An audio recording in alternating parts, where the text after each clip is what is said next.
nationwide. Moscow Nation.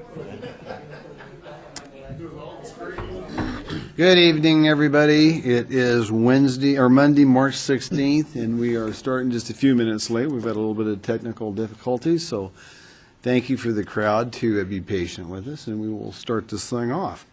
And if you would all rise, I will lead us in the Pledge of Allegiance. I pledge allegiance to the flag of the United States of America and to the republic for which it stands, one nation under God, indivisible, with liberty and justice for all. Okay, and I have a Parkinson's Awareness Proclamation that I would like to read. Parkinson's Awareness Month Proclamation. Whereas Parkinson's disease is a chronic, progressive, and neurological disease and is the second most common neurodegenerative disease in the United States, and whereas there is an inadequate data on the incidence and prevalence of Parkinson's disease, but it is estimated to affect 500,000 to 1.5 million people in the United States, and the prevalence will be more than double by 2040. Whereas Parkinson's disease is the 14th leading cause of death in the United States according to the Centers of Disease Control and Prevention, and the age-adjusted death rate increased 2.9% from 2010 to 2011, and whereas it is estimated that the economic burden of Parkinson's disease is at least $14.4 billion annually, including indirect costs to patients and family members of $6.3 billion. And whereas research suggests that the cause of Parkinson's disease is a combination of genetic and environmental factors, but the exact cause and progression of the disease is still unknown.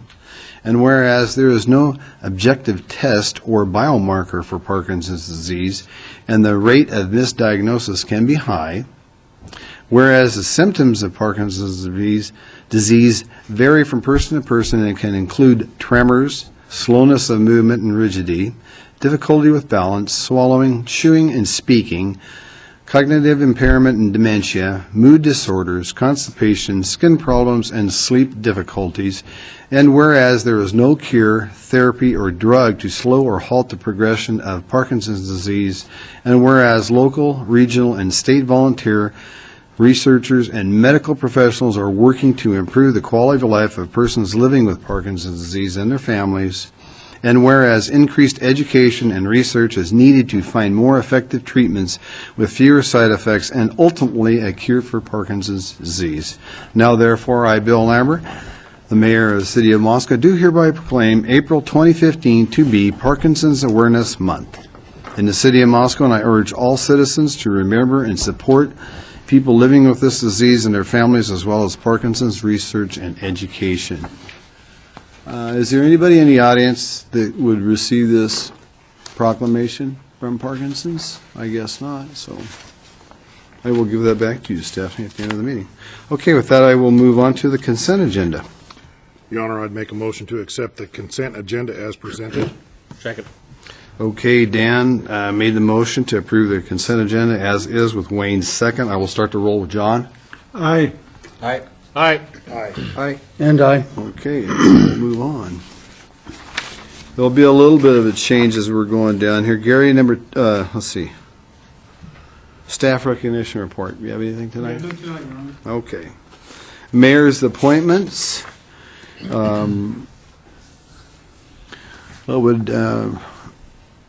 Who I have nominated here for this evening will be Rachel Eastman for the Moscow Arts Commission, expiration time at 12/31/2017.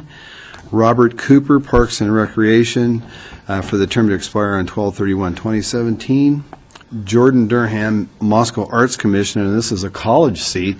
The term would expire 12/31/2015.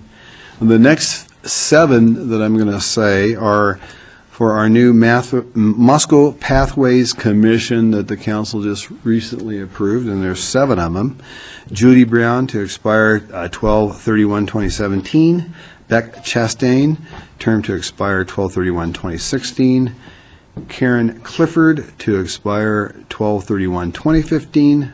Margaret Dibble, term to expire 12/31/2016. Jonathan Graydon, term to expire 12/31/2017. Margaret Littlejohn, term to expire 12/31/2015, and Brooke Lowry, term to expire 12/31/2017. Your Honor, I'd move that we approve this slate of appointees. I second that. Okay, I have a motion by Dan and a second by Art to approve all 10 of these nominees. I will start with Walter. Aye. Aye. Aye. Aye. And we've gone on 6-0. Okay. Moving on now, it is time for public comment and response period for members of the public to speak to the council regarding matters not on the agenda before us tonight or that are going to be coming before Planning and Zoning Commission or the Board of Adjustments. And if you and something that would not be with personnel matters, please step forward. 3 minutes of your time will be allocated for this, and I do not see anybody rushing to the podium, so we will move on. And we're going to flip-flop things. Instead of doing number 5, we're going to move up to item number 6, and we'll come back to 5 when we get our technology going. And so we're going to listen to the 1912 Center Annual Report, Heart of the Arts, with Dwight Curtis and Jenny Kostroff. So Dwight, if you would like to step forward, sir. Good evening. Good evening. I'd like to start off by thanking the projector angels for saving me from having to go behind the audit report. With that said, Dwight, are you fix the bulb suggesting here in that a might be minute. a boring thing for one to watch? Is that what you so anyway, we have the annual report from the Heart of the Arts Incorporated. They took over the management of the 1912 Center back in 2007, and in the past they've given you quarterly reports as well as an annual. And so we have their executive director, Jenny Kostroff, here to give you the 2014 annual report. Hi, Jenny. Hello. So, since we have no pictures tonight, you don't get to see pictures of construction, so all of you will just have to make a trek up to the 1912 Center and walk around the building to experience all the fun stuff that I'm going to talk about tonight. So, let's see if I can do a quick and exciting summary of all the action that we have had at the 1912 Center since Heart of the Arts took over operations in 2007. In 2008, we added the West Wing, which added the Fisk Room and the Arts Workshop spaces for use, as well as a fancy, fantastic dressing room bathroom. Been used by many a bride since. And then, in 2009 and 2010, we worked on the exterior of the building, adding 52 windows to the facility and tuck-pointing brick repair and fixing the top balustrades and working on all of the exterior work on the two sides. That was 2009, 2010. 2011, we worked on the retaining wall on the back of the building and partnered with the City of Moscow to get that parking lot begun, and we finished the parking lot in 2011. In 2012, we worked on exterior landscaping and lighting. 2013 was fundraising and additional work on the exterior so that in 2014 we could finish 22 window replacements on the east end of the facility. And now when you arrive to the building on that side, it has beautiful windows and it's very beautiful. I've repeated beautiful. So that's the exterior work and all the fun that we've had on the outside of the building. Inside in the kitchen, we've also replaced the flooring in 2012, and in 2011 we did a kitchen appliances upgrade and the hood upgrade. So those were done in partnership with Avista and the Idaho Community Foundation. And I should say that our work with the East End Exterior was partnered with the Inland Northwest Community Foundation Community Strategies Grant. They did a $10,000 contribution towards that project. And the balustrade work on the West End was completed last fall with help from the Idaho Heritage Trust. And so those two organizations were important participants and helpful, and we're very, very thankful for those grants. So we are currently under contract with the Pioneer Waterproofing out of Spokane, and under that contract we will begin our work on the exterior on the front balustrades. Now the balustrades are the little, to quote my favorite Walter Steed, gingerbread. They are our beautiful toppings to the entryways. But beautiful gingerbread. They're beautiful gingerbread. They are what you would want on your gingerbread house. They are the most pretty part of the entryways. And on the front of the building right now, if you look at it, you won't see the balustrades. Those are in the shop at Pioneer's office in Spokane. Those will be replaced as soon as our weather has been good, but as soon as our weather is a little warmer and consistently warmer, they will be putting those into place. So end of April, beginning of May. Those will be going back into place and being secured, and all of those will be safe. And the entryways will also, when you walk up underneath them, they'll get their trim back underneath. It will be very pretty, and you will think, wow, this is so nice. So those will be completed in the early part of the spring. And because we're still under contract, we are currently fundraising to attempt to have all the funds in hand that we would need to continue the exterior work, replacing the windows on the south side of the facility and doing all the brickwork and repair. If we don't have all the funds for the windows also, we'll just do the brickwork and repair, and then we will enter into a separate contract with probably a different company to just do the windows at the end, because those to me are the crown jewel. When you look at the front of the building, they will be very dramatic to have all those windows replaced, so we want to do those at the end of all of the work on the south side of the facility facing 3rd Street. So that's our plan for 2015. And last year we hosted 5 plaza concerts out on the plaza during the summertime. We had 5 different art shows in the facility open to the public to participate in, especially the community art show that took place. It was called Raining Cats and Dogs. That was last February and March. This year we currently have Funny Business in the art gallery right now. It's a community art show with all ages participating, and the pieces are interpretations of funny business, so you can believe there are some very interesting pieces in the show right now.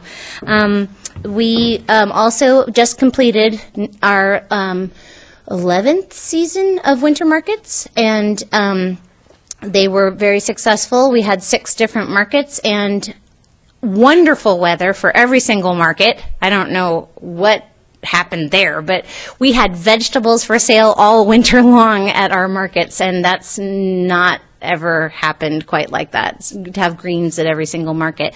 And then all sorts of different crafts and vendors and new people that had never sold here in Moscow, that have, home-based hobby businesses and were coming out to try selling.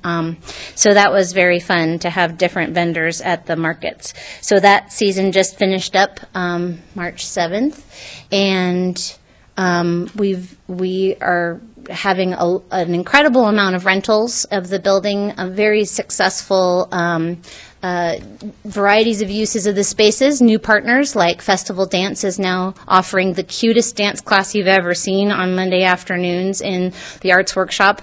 Tiny 4-year-olds in tutus. You cannot go wrong with how cute that is. That is so adorable. And it's been a fun partnership to have them in this space. We've been approached by several different organizations to use the commercial kitchen space, so we probably will have some new partners for that space coming up on Farmers Market season 2. So I'm sure I have left things out, and you must have just incredible questions to ask me, so I'm going to open it up for that, because we don't have any pictures. So Jenny, I've got one question, and it has to do with the winter market. Mm-hmm. You had mentioned that the weather had been much better than previous years, so there was lots of vegetables and different things. Did you find more traffic coming to those events than usual for the winter time? We did. First off, at the beginning of the season, so in November, we had more farmers coming out to sell, so our plaza was completely packed with vendors we'd never had before, because they still had a lot of produce to sell. And usually the plaza space is only occupied when it's nice weather, they come out, and also when they have things to sell. So it's a combination. The plaza is first come, first serve, and we fill it up, and if there are spaces available, people can take them, but they don't have to pre-register with me, so they can just show up that day and get a spot. So in the fall, we had more different farmers who had finished their season with the farmers market and still had squashes and other things produce-wise to sell, and did a lot of sales that first couple of markets. Also, our November markets were better weather than the last markets that the farmers market had in October. The weather was a lot more inclement, and we had sunshine. So then in the spring, because it's been a warmer winter, Deep Roots Farm, for example, had kale. Every single market, they had kale to sell. They had some other varieties of greens that grow in colder, but warmer but colder climate, so like over the winter, and it was pretty impressive because they didn't usually they don't participate in February and March, and they did this year. So we've definitely seen a lot more action from our growers. I think our growers are not getting the wintertime break that they usually have. To plan for the next season. They just are in it. They're already growing things. So yeah, it's been interesting. The weather outside for other vendors too. I mean, because the weather was good on our Saturdays, they came out and it wasn't so cold that they had to be inside. So we did have more vendors than we usually have too. And shoppers come out when it's sunshiny in the winter. People will leave their homes and come out and shop.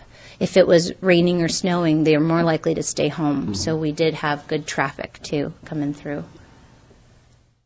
Okay, questions for Jenny from council? Jenny, are there plans for the upper floors of the 1912? There are indeed. So we have two different committees, and I just found out that Walter has joined our use committee, which is very exciting. So we're going to have a use committee meeting.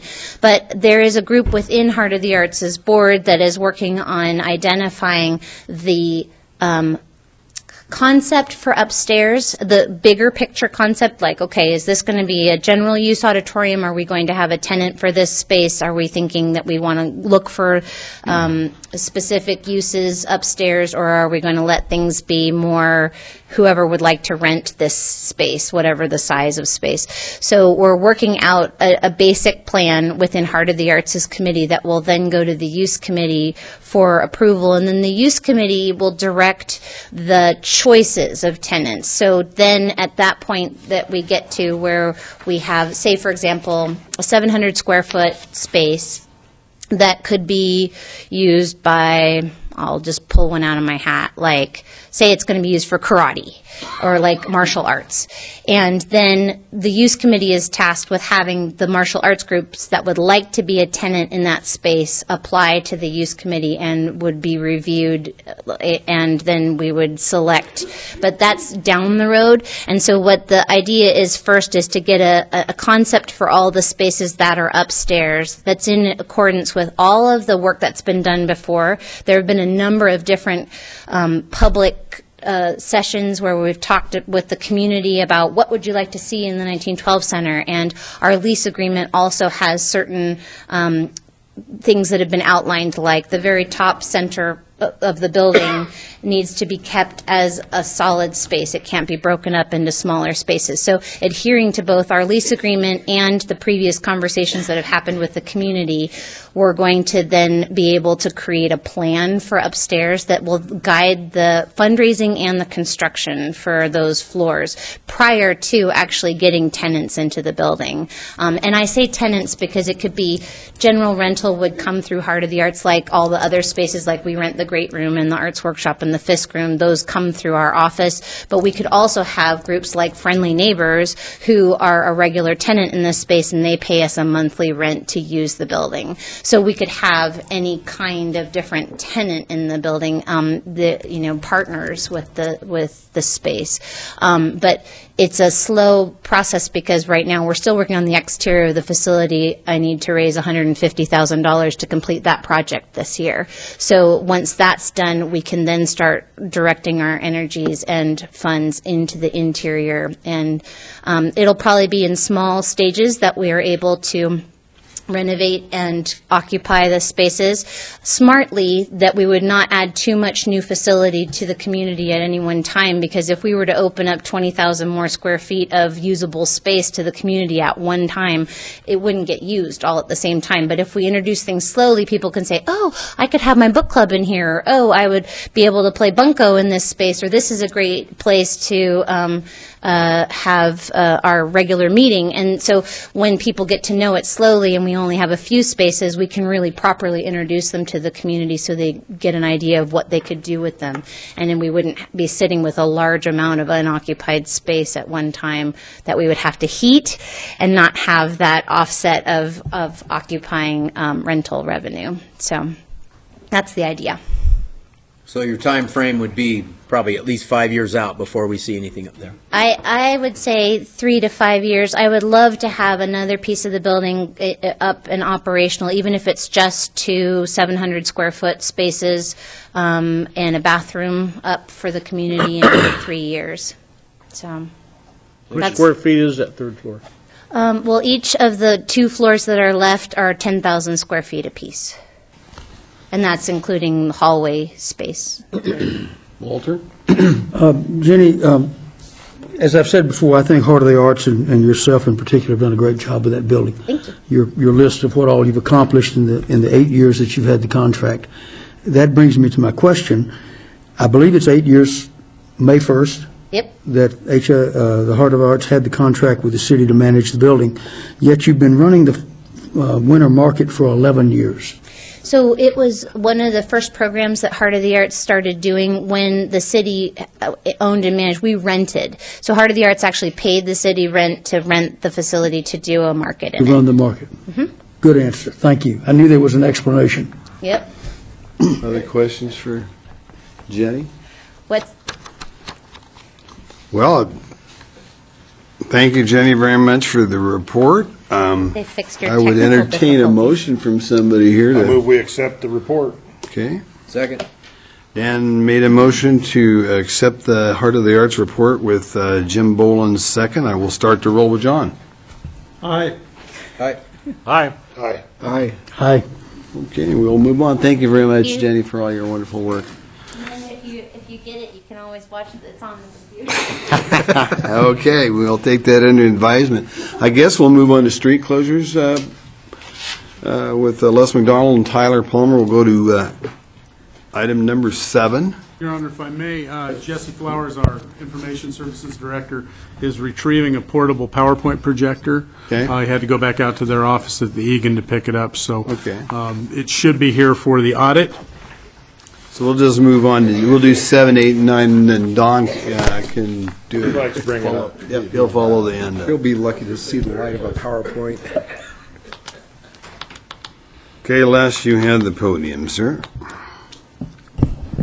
Well, thank you, and I am going to pull my laptop up just as a point of reference to make sure I don't forget things along the way.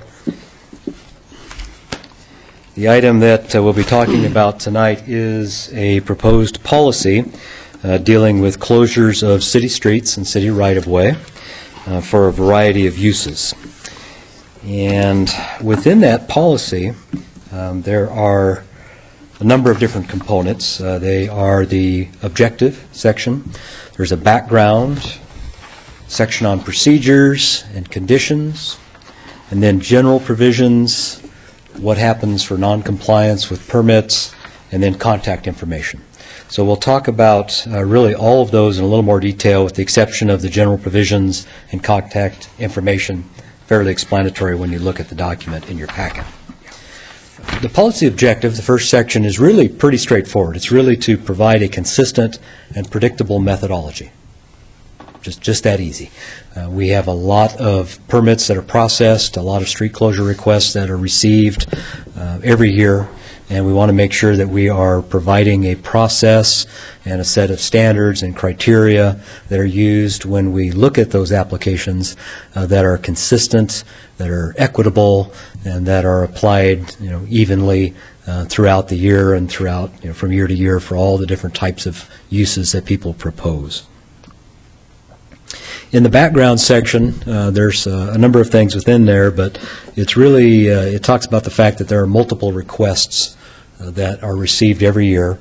I believe in 2013, the engineering department processed about 190 individual permits within the department.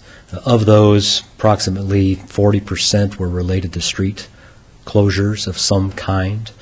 So it's a fairly substantial number that comes through on an annual basis. They take many different forms. The type of uses that people are requesting can be parades, block parties, some kind of a fundraiser event, social events for dances and block parties. Construction projects, of course, are a large component of what we do.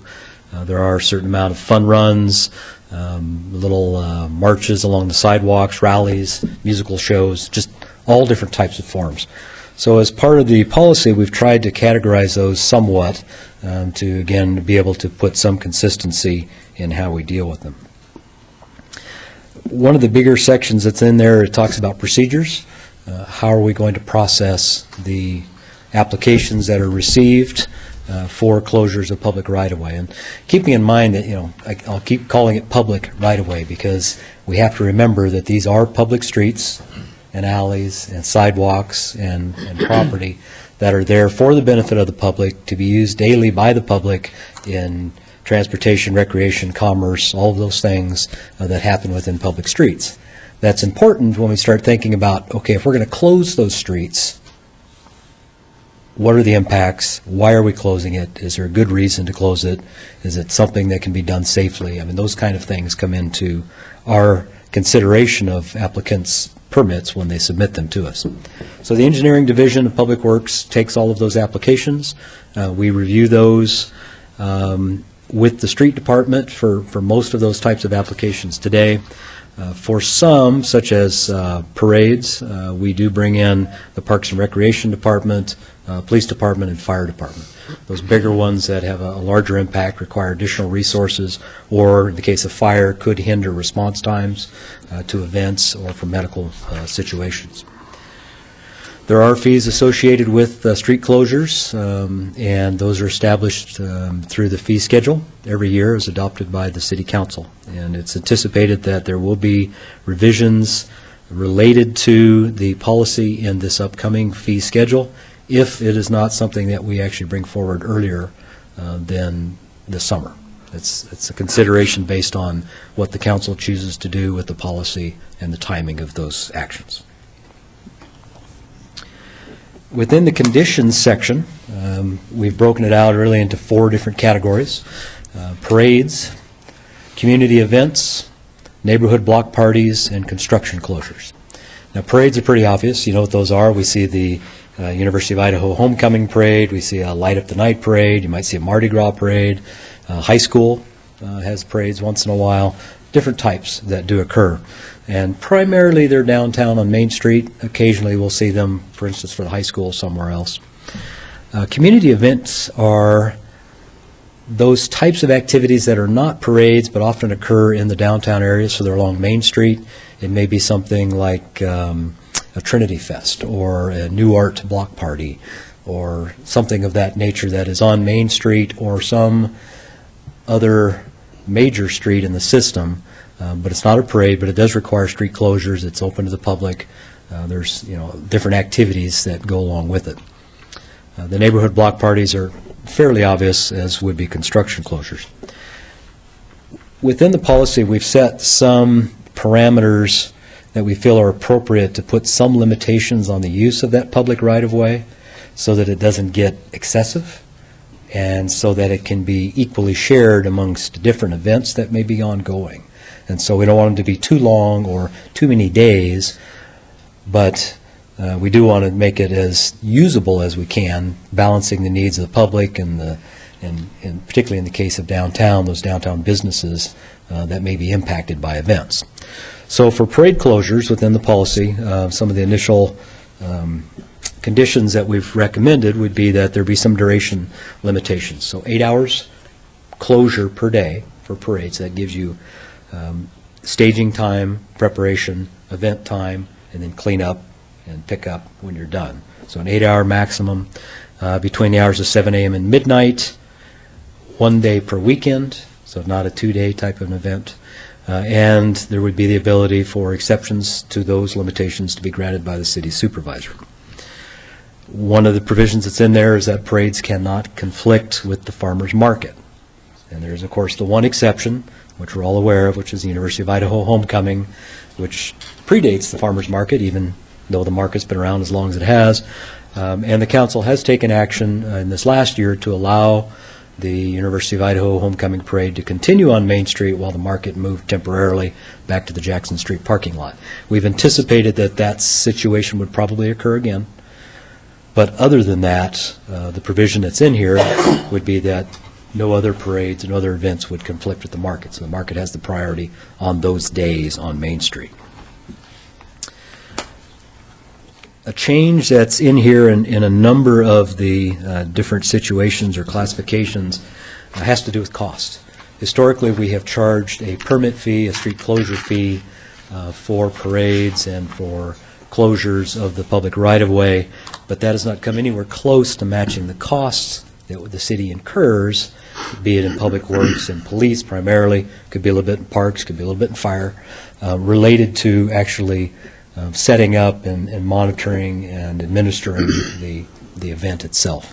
So the policy does specify that the actual costs or costs that are established based on a formula of the expected work for different types of closures is what would be charged. And so the idea there is to recover the city's costs for these events so that the city's not just subsidizing every event that comes into the city. Again, there's always the opportunity, if the council or with the authority given to the council to the city administrator, to waive fees if that is the desire for certain types of events. And insurance coverage would be required. So for parades in this case, we would look for a certain amount of insurance to be carried by the sponsor of the event, with the city named as an additional insured in the event that something were to occur during the event. In the community event closures, this one's a little bit of the catch-all. So this is the one that has, we want to put a band on the Main Street by 2nd. We've seen that here in the last couple of years, and have a nighttime music event, close the street, have some dancing, that type of thing. Some of the other events further down around Friendship Square that I mentioned earlier, they come in many different shapes and sizes, but they all have some similarities in that where they typically occur, the types of things that can go on there. We have set some duration, or recommended some duration requirements. Again, 8 hours per event, 7 a.m. to midnight on the same day, 1 day per weekend. So very similar to the parade event. Again, exceptions by the city supervisor if that is warranted. And city costs would be covered and insurance would be required. So essentially the same requirements as we recommended for the parade itself. Neighborhood block parties. Now, these are a bit interesting in that we've heard the council in the past express interest in encouraging block parties throughout the city. So how can we accommodate that, but also recognize that, again, we're closing public streets, disrupting traffic flow. There's a little bit of exposure when you're using public street for events. How do we make them manageable such that they're not onerous, or the requirements are not onerous for people that want to do this, but also provide enough coverage for the city and the general public as a whole. So in this case, we've set a duration of 8 hours per event from 8 a.m. to dusk. And the dusk in this case is because once you go to nighttime operations, street closure signage goes to a different type. And so there are certain types that are allowed under the standards for nighttime operation versus daytime. So it's just a different setup. 1 day per weekend, so again, we're not looking for multiple day type events. And that approved traffic control devices would be the responsibility of the applicant. Within the policy, we do give an option that's in there that, yes, applicant, you are responsible to take care and provide the traffic control. Has to meet the MUTCD standards, our adopted standard, the city requirements. They can do that a couple of ways. Either they can go out and hire a traffic control firm, which obviously has a cost attached to it. And the reason for that is that they're providing the signage, but they're also providing the expertise of a certified traffic control specialist to design the traffic control and to install and remove the traffic control. That's a requirement these days. We can do that as a city as well, and so the alternative to them hiring somebody, in essence, is to hire our street department. We would provide that signage. There would be fees within the fee schedule, and some of these are already there, that establish what the rate is for signage rental, and then we would have to establish some rates for the staff time to go out and set up and remove the signage when they're done. As these happen on the weekends, we may be dealing with some overtime weekend pay aspects as well. But that would be an alternative where, again, trying to help folks maybe make it as simple as we can. They don't have to go out and find a traffic control firm. Perhaps we can, give them a reasonable cost alternative where that we could just set that up on their behalf. As far as the insurance side of it, if you look in the policy, you'll see a nice large OR in there and highlighted. That's because I put that in there so that there's a question that I would like the council to consider on that item. And what we've said is that either they're required to provide insurance coverage, just like parades and other downtown type events, or they would be allowed to operate without insurance if they signed an agreement with the city, basically releasing the city from liability from anything that happens with their event. And so that's one that I think the council would be beneficial if you could weigh in on how you would like to see that progress, and then we can modify the policy accordingly. There's always a question about, can private parties get insurance for events? And so we have done some research, and there is at least one firm here locally that does event insurance, and they have indicated that neighborhood block parties are eligible for what they call special event policies. They would range in the price from $165 to $350 or $15 based on expected attendance at the event. So it is possible to get event insurance as a private individual for a block party or something like that. Obviously, there's a cost attached to that. So that's something to think about as compared to the issues of potential exposure for the city in the event that something is set up, something happens at the event, it is a city street, will be pulled into any kind of a litigation if such thing occurs, and then how does that factor out? So that's why that's in there as a question, something for the council to consider how you'd like to proceed on that particular aspect. Also on neighborhood block parties, they would be prohibited on collector and arterial streets. Obviously, the reason is to keep them off the higher volume roadways. Consumption of alcohol would not be, consumption of alcohol in the right-of-way would be prohibited. That is called out specifically. That is the case throughout the system, whether you have a permit or not. But there's a bit of a tendency in block parties to want to bring the beer out because it's game day or whatever it may be. And so we wanted to make sure the policy stated that clearly, that consistent with city codes, that alcohol would not be permissible in those locations. Construction closures, again, this is kind of the bread and butter. We do a lot of these every day.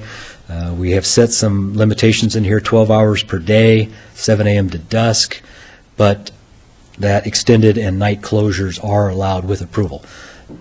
The reason we wrote it that way is we were trying to encourage the folks that are out there doing construction closures to get in and get out if you can. Be as efficient as possible. Recognize that, again, you are disrupting traffic. If you go into nighttime, then it becomes more of an issue for safety and lighting and all those things. So if you can operate within a day, great. If you cannot, okay, we understand that. There's a lot of jobs that take multiple days or a week or whatever it may be, and so those kind of extended closures are permissible with approval up front. The approved traffic control devices would be the responsibility of the applicant, similar to the other situations. Okay, in the next section it talks about noncompliance and what would happen. And this is where we put a little bit of teeth into the policy. We've been fairly fortunate in that, probably 98% of the folks who have permits fully comply with the requirements, and they're very diligent about their traffic control, and they do good things.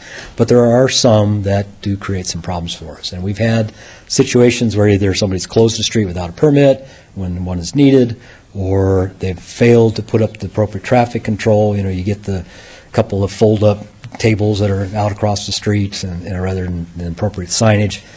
What do you do in those cases? And so the way we have put this together is that with the applicant would be given a reasonable opportunity to remedy the situation. So typically it's the police department that would come out and say, you have a permit, yes, okay, where's your traffic control? Well, it's not up to speed, and so therefore, you need to take care of this.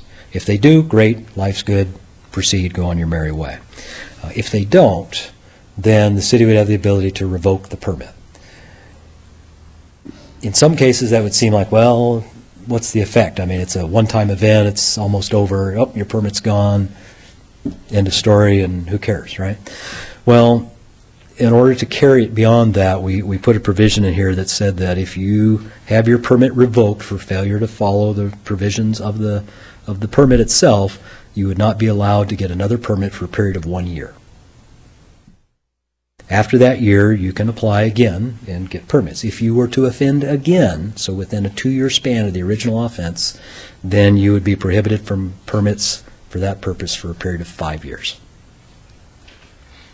That's a fairly long time, but the idea here is to convey the message that we go through a permitting process for a reason. There are safety considerations. Again, we're trying to be fair and equitable to everybody.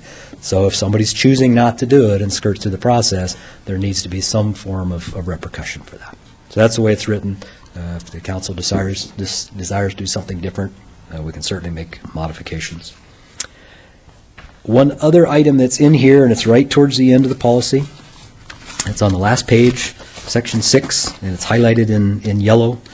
That last paragraph, the last sentence is highlighted in yellow. The paragraph says that provision of right-of-way permits for community event and for neighborhood block party closures shall be limited to events open to the general public, first point, open to the general public, and that are not intended for direct commercial gain by the applicant or associated parties. Now, this is speaking really directly to two things, but the primary one being those community event situations. Somebody wants to close Main Street, and if their intent is to bring their store materials out into the middle of the street and set up tables and sell things, that would not be something that we would want to see under this policy. If the intent is to have an event and invite the public in, and oh, by the way, everybody around you, all those businesses, see a commercial gain because it's an ancillary side effect, that, yeah, you've got more people downtown enjoying the music and they wander into your store, that's great. Absolutely great. So the idea here was to say that if it's specific to a commercial gain of an entity or an applicant, that we would not allow that as a provision of the policy. In block parties, it's similar in that regard. Where I think we might see it in the block party or local neighborhood closures really is the aspect of doing yard sales in the street. If you want to do a yard sale in your cul-de-sac, great, everybody put it out in the yard and advertise it, and you leave parking in the street and have your yard sale. But to actually go out into the street and close it for the purpose of commercial sales, well, in this case private sales, but commercial gain, monetary gain, that's why we wrote it in that way. So again, that's something that I wanted the council to be aware of. It has the potential to become an issue in certain things downtown. If the Chamber of Commerce is promoting an event that includes sales out on the sidewalk, how does that fit in? Okay. Now, it's not necessarily a street closure, so it wouldn't be permitted. Right? But there's a little bit of a fuzzy line in there, so we just have to be cognizant of that and think about how that applies. The way this is written as a policy would say that if there's direct commercial gain to the applicant or their associated parties, that was not something we would permit. Okay, that's it. So, any questions? Well, Dan, hang on just a second, John. Dan, on March the 9th, this was in front of the admin.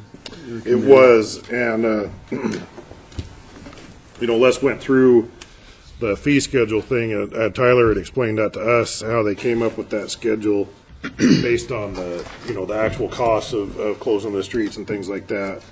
Hoping, and like Les said, hoping to recover those setup and takedown costs. And then also there's basically those three things were the reason we brought it to full council.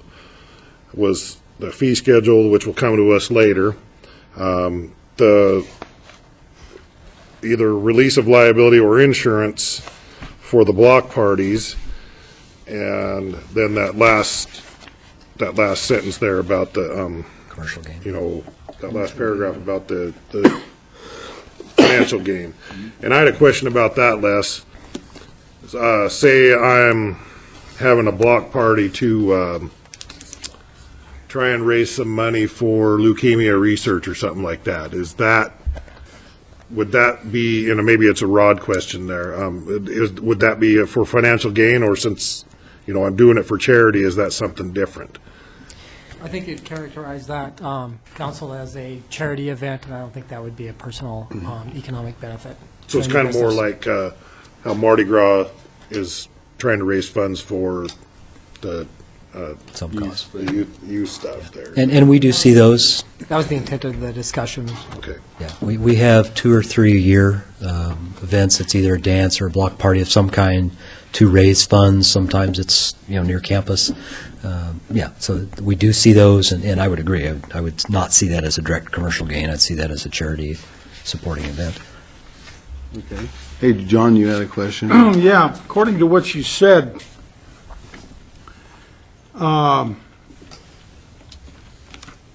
correct me if I'm wrong, but for 26 weeks of the year, 24 to 26, 27, when the farmer's market is open, there's only going to be one Saturday that there could be a parade?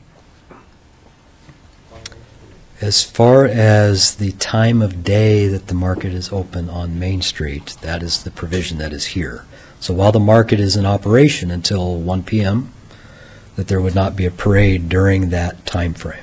A parade later in the day is a possibility. And you've also put in here that are not intended for direct commercial gain by the applicant. Isn't that what the farmer's market is for? Direct commercial gain? The farmer's market application is filed by the city, and there's no direct commercial gain to the city unless you count booth fees with respect to that closure. But it's a good point in that it's something that we did not address specifically.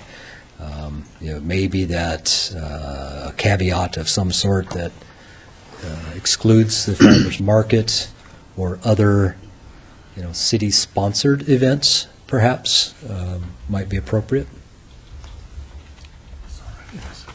I personally have a little trouble with saying that for half the year, there's only one Saturday that any organization other than one organization can have a parade.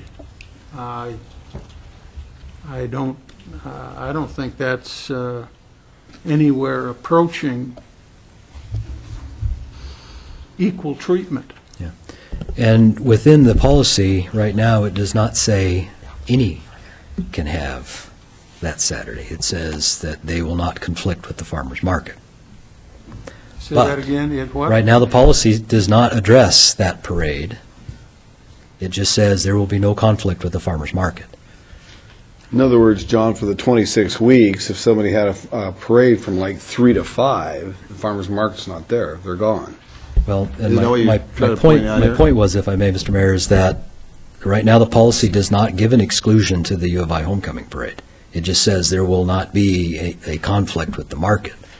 The council, though, has the authority to allow exemptions to this policy, such as the University of Idaho homecoming parade, or if there was another parade that the city council felt was appropriate to displace the market and have it move off to Jackson Street or somewhere else, it certainly has a prerogative to issue an approval for that.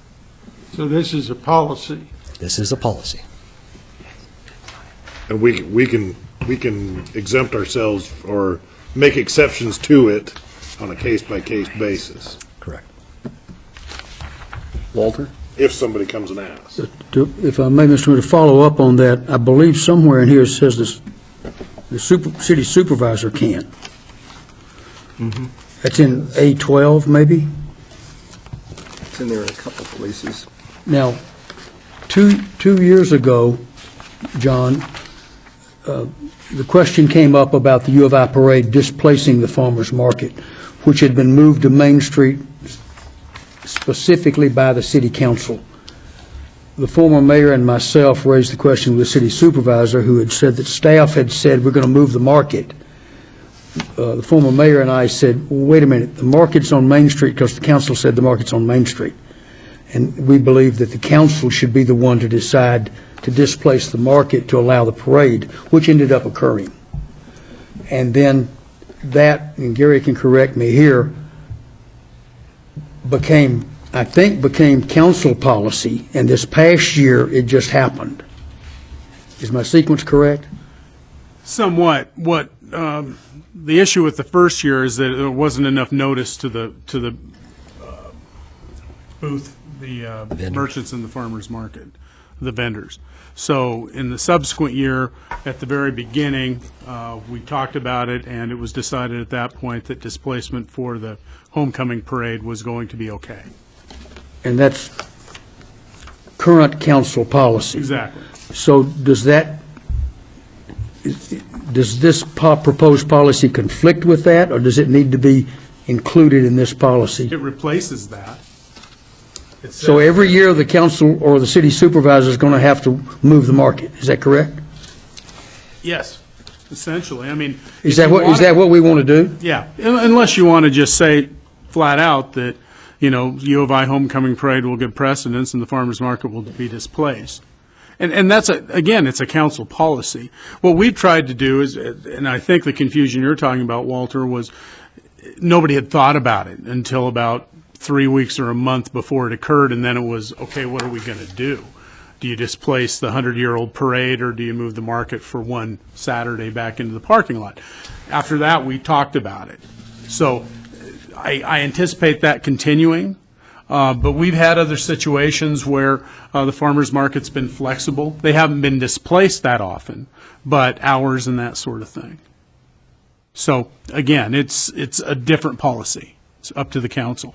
If I can address one of John's questions as well. The farmers market is a city-sponsored event, which is why the city is the applicant. The city's the one who says it's going to be closed for this period for the farmers market. Just as for so many years, council said this Jackson Street parking lot is going to be closed for 26, 28 weeks for the farmers market. So it was all intended that it's a city activity, and the right-of-way being regulated by the city had the right to do that. Oh, I'm not questioning the city's right and ability to do it. I'm questioning whether, you know, we should essentially say for half the year, don't worry about having a parade because you're not going to get a permit. I have a problem with that. And then I also have a problem with saying that the rest of you folks that apply for a permit better not be trying to do anything where you're going to make any money, except for you people that are part of the farmers market. You can make money. I have a little problem with that too. You want to go ahead and answer that? Yeah, I mean, it says right in the resolution that you're trying to balance the community aspects, the private uses of the right-of-way against the reason that the city has right-of-way, and that is to move people. It's a multimodal transportation corridor. So sidewalks, streets, alleys, those are all rights-of-way. They are not owned by the city. They are merely in the trust of the city, and the city regulates their use. So we can't sell public right-of-way. As you know, you can vacate it and give it back to from whence it came, but you can't sell it. So it's not exactly owned by the city. There are going to be some, if we want to make this balance, and I remember about 10 years ago, we had a rash of block parties. People wanted to have block parties, and then it was, okay, how do we do that in a safe way? Somebody's driving home at dusk, they turn on a street. If the traffic controls aren't right there, somebody could barrel into people in the middle of the street. So we had some issues with that. Downtown, the issues that we had mostly with Farmers Market, and we've had some parties downtown, call them block parties or whatever, but a band playing downtown, and you have people extending their sidewalk cafes, you have people who have their wares out on the street, those sorts of things. Is that going to be allowed? And last year the council addressed the block party situation by saying we're going to extend the sidewalk cafes.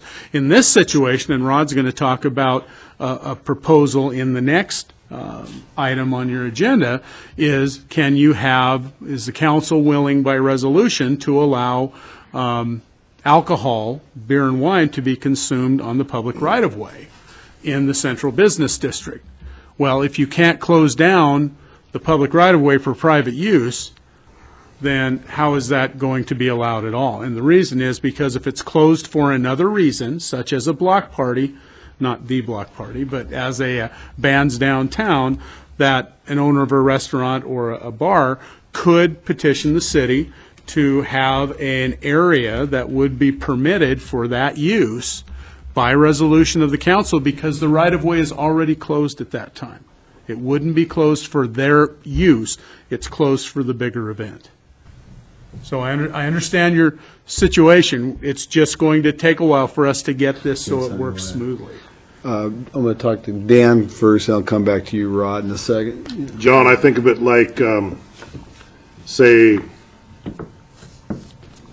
the Butler Monkeys are having a concert downtown, and somebody's selling their T-shirts and CDs. Well, it's got to be it's got to be a public event. You can't charge admission to it. Just like we don't charge admission for folks to come to the farmers market. If they're having a block party or a concert downtown, they can't charge admission to the concert, but who says they can't sell T-shirts and CDs? I mean, I don't think that goes against the grain. I think it's if you're charging tickets to get into it. I think that's where. I think you bring up exactly the question I was going to bring up, and that is the sale on the side of product. Would that be allowed? Let's go over to Rod here. I was going to address that. It's not a private business couldn't make any money at it. It would be incidental to the main purpose of the event. So yes, they would be able to have concessions. People will be able to sell things in there, and if you allow to have alcohol in the central district corridor, you can have a beer garden, and somebody's going to make some money off of that. But that's not the primary purpose of the closure.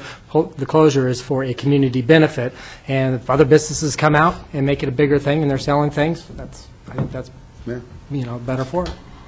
Art? Yes, this is one for you again, Rod. Would you explore a little bit sort of a compare and contrast between the advantages and disadvantages of release of liability versus obtaining insurance? I'm not quite clear on what the advantages and disadvantages of each to the city might be. Well, if we require people to carry insurance, they're going to be if something happens, that's what people are going to look to cover any damages, cost of damages. If they don't require insurance and something happens, it's going to be the person who caused the injury or the damages that will be at fault and liable. Problem is, a lot of people don't have anything. If somebody gets hurt, they're going to go after anybody and everybody they can, and that would just mean that the city would be included, and we would have to defend and show that we really weren't the person who should be liable for that.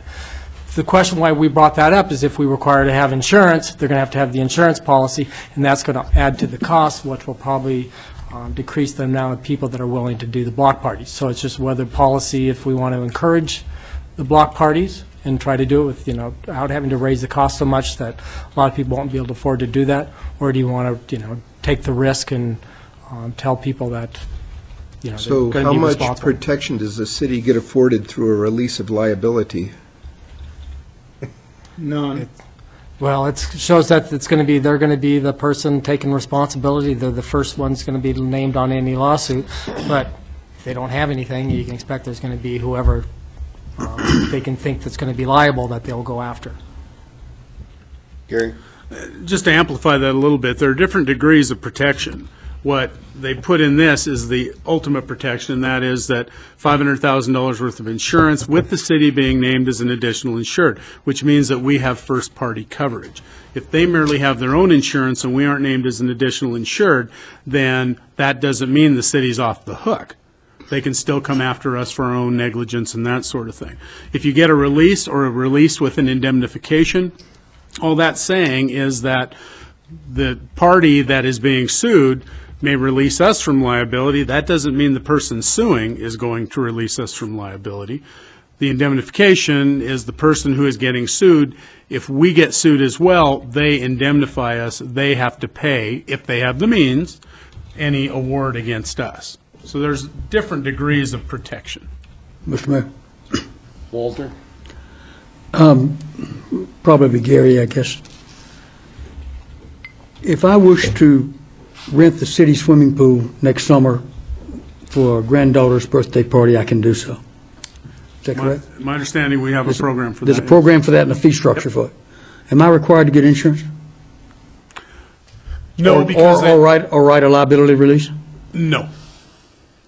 I don't believe so. If I throw the party and God forbid somebody drowns, But they have to have the same amount of rule. They have to follow the same rules we do. They have to have the same number of lifeguards and follow the rules that the public does. understood, but don't have to provide insurance. No. Okay. Just a comment about the block party thing, and we used to do block parties up on Ridgeview. We never got a permit. I told the chief of police we were going to do it. He said, great, y'all have fun. It was a cul-de-sac. It was a dead-end street. We didn't barricade it. We didn't buy a permit. The city, at least the chief of police, was aware of it.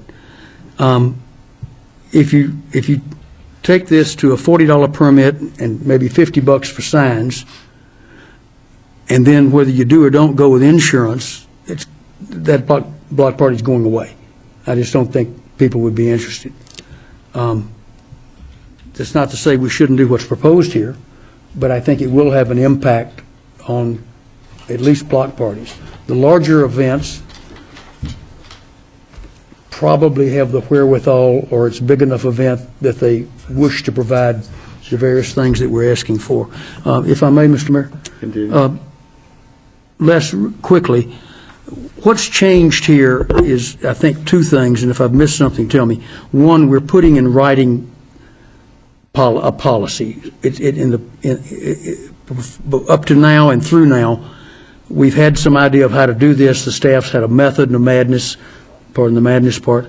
But anyway, a way to work it and tried their best to apply it fairly. This now is putting it in writing.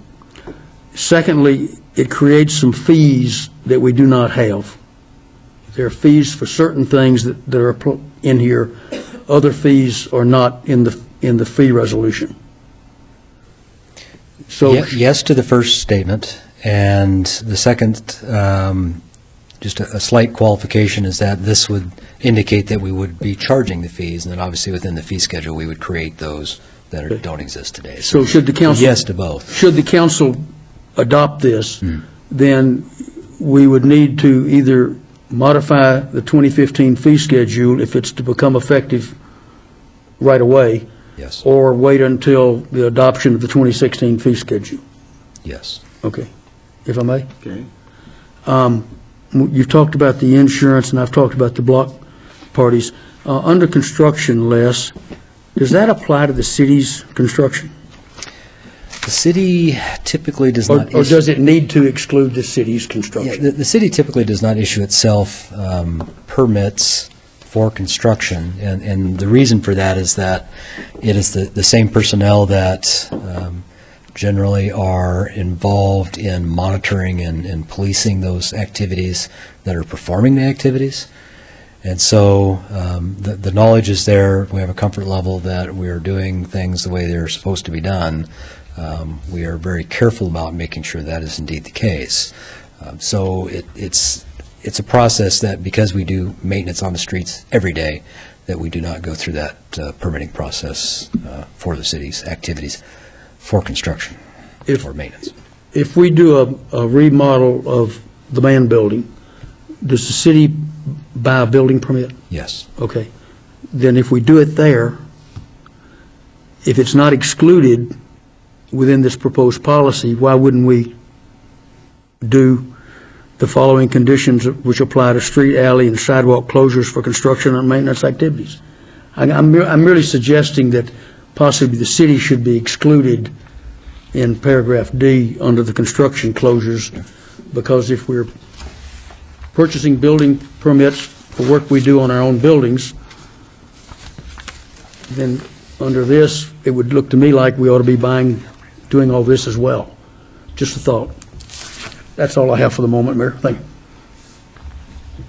Wayne? Good. Bring up a little bit of what Walter just said about, the question is why? What has changed?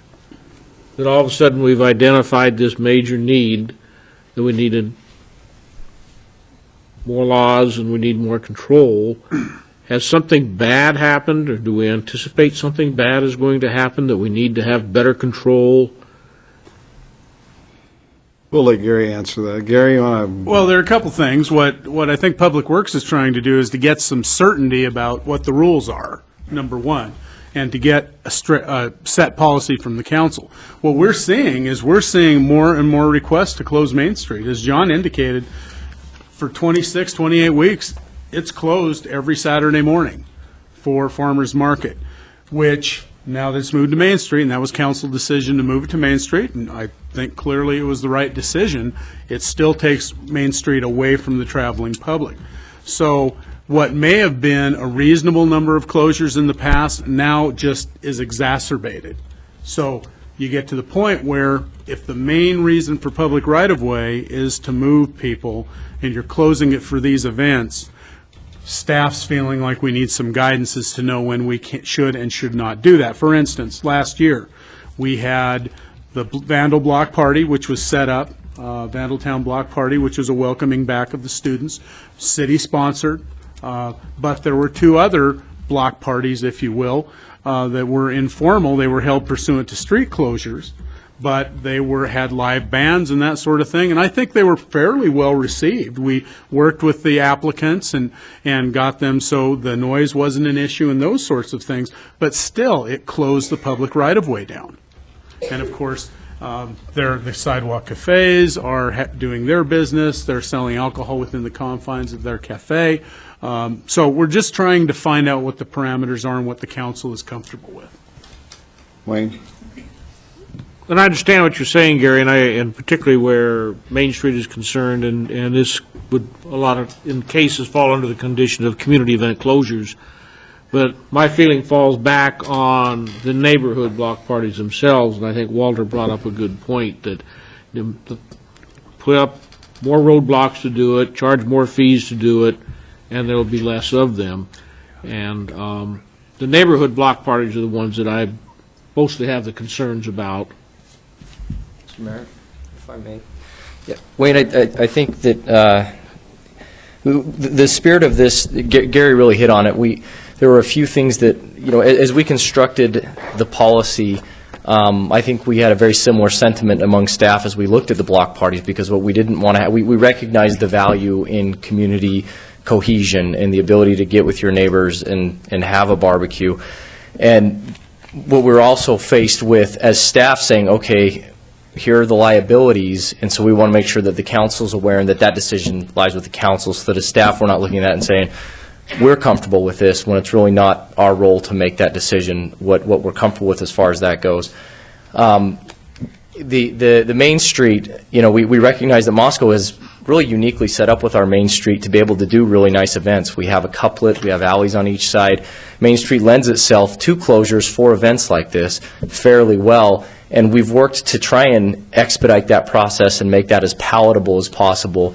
But also, as has been mentioned, it's gotten to the point where we've seen a drastic increase, especially over the last couple years, in applications for this, and we realized that we really needed to have some parameters so that we knew what we can say yes, what we can say no to, and we really wanted the council input for that. And so that's what led to the generation of the policy, was so that we could try and determine a very easy, streamlined way. One of the complaints we received from applicants for these last year, especially for like the event closures, when, you know, an applicant wanted to do a band downtown, we'd have them get the application, we'd say, okay, you guys have to get certified traffic control for this, you're going to have to hire a firm. And the feedback that we got from multiple applicants was, you know, I don't know who to call. I don't know who to get to have come do this. I don't know what's certified. I don't know what any of this means. I would so much rather have my permit fee be higher and just know that it can be taken care of. You know, you guys know how to do this, and you guys could take care of this. And so that was one of the reasons, especially with the event closures, that we took another look at this and kind of resuscitated the policy. Okay. Maybe just a couple more points in response to the question about is, you know, what has happened? Well, it's just grown, and we see an expansion of the desired closure times. You know, it used to be that if you were done at 10 o'clock, you know, you're off the street at 11. Now they want to run to 11. They want to run to midnight. It's pretty soon it's 2 a.m. And the times just keep getting longer, and the events, you know, just having more impact. And, you know, not only to the neighbors, but also to city operations that go along with that. So it's really a compilation of things that we've been doing and trying to package it in a way that provides that consistency and predictability for all the applicants, and making sure that as staff we are being consistent in how we respond to all the different applications. Because honestly, we were at a point where something would come in and it's like, oh, we got this big event we want to do in August, we want to close it for, you know, starting on Friday at noon, and we'll open it up again Sunday evening. So, okay, how do we react to that? How do we respond to that? So we'd gather all the departments together and we'd talk about it. It's like, okay, well, what are the parameters we're going to follow? I mean, is this allowable or not? What's the impact? I mean, so we were struggling a lot with those types of questions because we're seeing more and more of those kind of requests coming through. So this is, again, intended to give us some guidance on how to address those, fully recognizing that, you know, it's a policy, and if there's some overriding reason that, you know, what's in here doesn't fit, great, we bring it back for a conversation and have the discussion about, okay, should we allow something that's different than what's in this for this event? And if so, great. Well, the whole presence of this being a resolution, it affords council can act on a as basis situation comes along. It isn't set in stone. These 6 counselors can make a decision coming through admin, whether on something new or a one-time event or whatever it may be. They're going to have to approve it anyway. So, to me, having a resolution in place is fine and dandy, and I think we should have this, of course, but it can be adjusted each time in a different manner. It doesn't set a precedent that this is it set in stone and this is the way it's being done. It would be the normal operating procedure, and again, that's going to handle 99% of the events that come through. But it's those occasional, you know, unusual ones that don't fit the normal parameters that perhaps would need to be elevated to further discussion. Your Honor, if I may. I think one of the sticking points, and Walter hit it, several of you have hit it, is what to do with the neighborhood block parties. I think realistically, as Les indicated, if you're going to go out and get insurance from $160 to $300 and a quarter, people aren't going to do it. So you have to weigh the risk. I've found that a good, and the city attorney can disagree with me if he likes, but realistically, what you're looking for is that someone takes some responsibility for what they're doing. So I would recommend a release and an indemnity, which would allow whoever's putting the event on to say, okay, I got to kind of watch what's going on here because, you know, except for the city's own negligence, I'm essentially putting myself in their shoes. So something like that, it doesn't cost them anything, and they can choose to get insurance if they like, but that may be a nice compromise for those neighborhood events where you want neighborhoods to have some fun. The downtown and the commercial, I agree. I think they need to be fully insured, as we do now for Rendezvous, Hemp Fest, Rendezvous, or excuse me, Renaissance. The Renaissance Fair, all of those things. So that might be a good deal.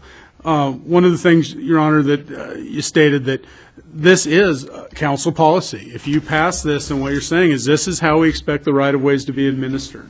If something comes up, there is some flexibility in there, so staff can regulate it a little bit, use some discretion. But if there's something that comes up that just doesn't fit in, Certainly, those folks can come in front of the council if they like, but at least staff has the ability to say, this is how council has told us they want the right-of-way to be administered. Walter?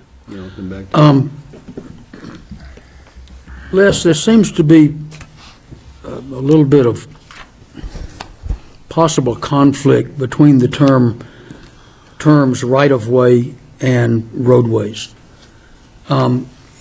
Is a parade that stays on the city sidewalks, which are public right-of-way, correct? Yes. Is that covered under this? Because, and the reason I ask that is that item 4A, parade closures, speaks to closures of Main Street and other major roadways. It doesn't speak to sidewalks. Right. Yet, right above that, in the last sentence of the previous paragraph under procedures, it talks about application approval shall result in the issuance of a right-of-way use permit. That is the name of the permit, is a right-of-way use permit. That's our standard So name. my question is, does it apply to an organized parade using city sidewalks and crosswalks? In the background section 2, the last, well, let's see, 1, 2, 3rd paragraph, it talks about that a right-of-way permit is not required for a march or parade on a public sidewalk which is not of sufficient size to constitute a public assembly. So the short answer is no, but it goes on to then say, however, the city requests notification of events to ensure public safety and event participants. The idea there was that exactly what you're describing, and we get a fair number of these. People want to gather at Friendship Square, they want to go on the sidewalk, and they walk out to East City Park, for instance. That's fine. And this would not apply to that? This would not, they would not be required to get a permit under this policy. Okay. We do ask that they let us know, just so we can be aware of it, so if, there's something going on, we don't have a conflict. If the city gets phone calls, they've got an answer. Right, or it may be that there's something already permitted, and this would conflict with that, and so we have to kind of weigh that. The other aspect of it is that if there, and we see this also, fun runs come up, and they want to run on the sidewalk. Well, that's great. But what happens when they reach Mountain View and they want to cross Mountain View? Okay, so we're saying that, okay, if you're going to cross major streets, then you would need to go through a permitting process, just to make sure, we can make sure that the traffic control is appropriate, or if there's police presence required to manage traffic, then that's taken care of. But aside from that, if you're running down the sidewalks, that's fine. You're not required to get a permit under this policy. So you don't feel there are any conflicts in here that are not explained in some part? Well, I won't say never, because people surprise us all the time with the things they come up with. But I think we've covered a very large percentage of what we see come through the door. Okay, thank you. I was going to say, I was pretty good with it. I like the idea of not limiting block parties and people like that to having to buy insurance, because that would certainly quash those and just operate under the waiver of liability. And also with Walter's stipulation about exempt the city from its own permitting process, because that sounds like a grossly needless waste of time and effort on the part of the city to permit itself. But other than that, I think we just have to press forward and not try to kick over every bushel basket that's out there to see if anything's underneath of it and see how it's going to go. And I think that this would provide the city staff with the guidance they need to operate clearly and predictably on behalf of the people. Walter? One last, I hope last question. Back on the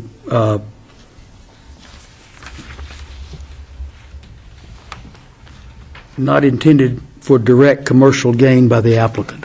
And then somebody brought up, a band selling T-shirts.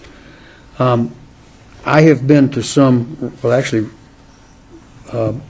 very recently, a event of a group who I'm sure charged a fee to make the presentation, but the public was allowed to come free, and their biggest pitch at the end of the day was, don't forget to go out and buy our CDs out in the lobby.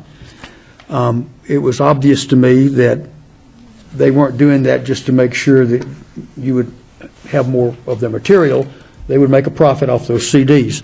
So I wonder if the wording that we have in this regarding direct commercial gain, and then I think it was Gary's comment that, well, selling T-shirts is not really direct commercial gain if we're not a little at cross purposes there. You want to answer that, Rod? I would just say, we might be able to correct that by just saying that the primary purpose is for not direct economic gain, but incidental is allowed. Recognize that they're going to make some money. Capture that intent. And recognize they might make some money off that kind of thing, but it's okay. They're not charging admission. It's not the primary purpose of the event. Yeah. I think that could do it. John? As long as we're making adjustments here, I would still like to have the 26-week, only one function other than the farmer's market. I'd like to have that stricken so that somebody else comes up with an idea for a parade or something like that. They're not going to run into the first thing that we're going to say is no. And now convince us that maybe we ought to say yes, instead of the first thing that we're going to say is, show me what you got. I think there's a tremendous difference. And people were talking about the people not wanting to have a block party because we were going to add X number of dollars to what was a neighborhood get-together. And I'm saying the same thing is true as if somebody decided that they wanted to have a parade and they look at the rule books and first thing they say is, well, city is going to say no. And I don't think that's right. I think I can count to 4, and I think I'm going to lose, and that's fine. Well, John, Can I talk to? Hang on just a second, Jim. I think that the farmer's market is like if there was any other event that had a permit ahead. Say the Idaho Homecoming Parade gets a permit in January for that event, and someone else wants to get a permit for the same day, that space is already taken. So the farmer's market is basically we've applied for a permit for that for the morning of those Saturdays that already exists, and if you can come up with a reason why that should be displaced, fine. But otherwise, something's already been set up for that time. That doesn't mean you can't have your parade in the afternoon on Saturday, or you can't have it on another street. We know that's when the farmer's market is supposed to close at a specific time. It never does. Yeah, I would disagree. it's getting there. That's fine. We can have our vote, and you guys. Dan? Well, John, in the conditions there, I don't remember seeing the homecoming parade mentioned in here, but it does say in Section 4, Part A, Part 2, the proposed parade location, time, and duration cannot interfere or conflict with the farmer's market unless otherwise approved by the city supervisor or his designee. So, to me, that says any parade can do it and maybe it should say the council instead of the supervisor. I don't know. I guess that's up to us if we would rather that, and if Gary didn't want to be the bad guy. Gary's like the benevolent dictator at this point, the way it's written now. Well, it's, if you want to change it, it's easy to change. You just strike that out and put council. Maybe he wants to be the I have no problem with that. Well, John, the farmer's market is on Main Street with the hours currently being 8 to 1 plus cleanup time by council policy. They're not there because the Arts Department decided that's where we're going to go and that's what we're going to do. The council moved them specifically from the Jackson Street parking lot to Main Street. I would think that it would take something like the U of I homecoming parade to displace the farmer's market during the farmer's market hours. And that's just my position. farmers market is a 34-year institution of the city of Moscow and the biggest farmers market in the state. And for a parade I can't imagine, I don't really want to personally have a part in playing with that. Good enough? And I guess I got Let's vote. another question. Dan. Before anybody moves on this, have we made changes? And is this something that we should bring back to committee before we bring back to council? Or should we just bring it back to council with those changes? Well, I think we should send it back to staff, get the changes. Well, we haven't done anything yet, because Right. we haven't moved and made a motion or voted on it or anything. So we haven't done anything other than had. We've had some discussion. We've had discussion. And I don't know if we've actually said that we want these changes made to this. I mean, I don't want to move on it and then have somebody come back later and say, well, we wanted to say that instead. If I may, Mr. Les, you Mayor, wanted to- the ones I I've think I tracked so mentioned far would be neighborhood block parties. I think the desire seemed to be to remove the insurance requirement and address it through either a release of liability or an indemnity document of some form, or both in this case. Doesn't it specifically say "or" right now? That- So if you provide the insurance or you sign the release. And Either that's way, certainly an yeah. option to leave it that way. I wrote it that way just because I wanted the council to, I figured you'd want to take pick one or the other, but it could be both. I have no problem with leaving both in there. I have no problem Somebody if wants to somebody come up wants with to the jingle to insure buy themselves. insurance, have at her. Under section, paragraph D of that section, which is the construction closures, the discussion on the exclusion of city work from the permitting process. And then in the last paragraph of section 6, which is the commercial gain, reworking that a bit to something more along the lines of events for which the primary purpose is not for commercial gain by the applicant or associated parties, something to that effect. So some revisions, I think we need to work with legal Yeah, I'd and rather see it. rework it. So I would Rework I would before we suggest, approve it. Okay, sounds fine by me. Mr. Mayor, I'd make a motion that this proposed policy be, remain with staff to work on the comments that they've heard tonight and some of the consensus possibly from the council, and then bring it back to us through committee at a future date.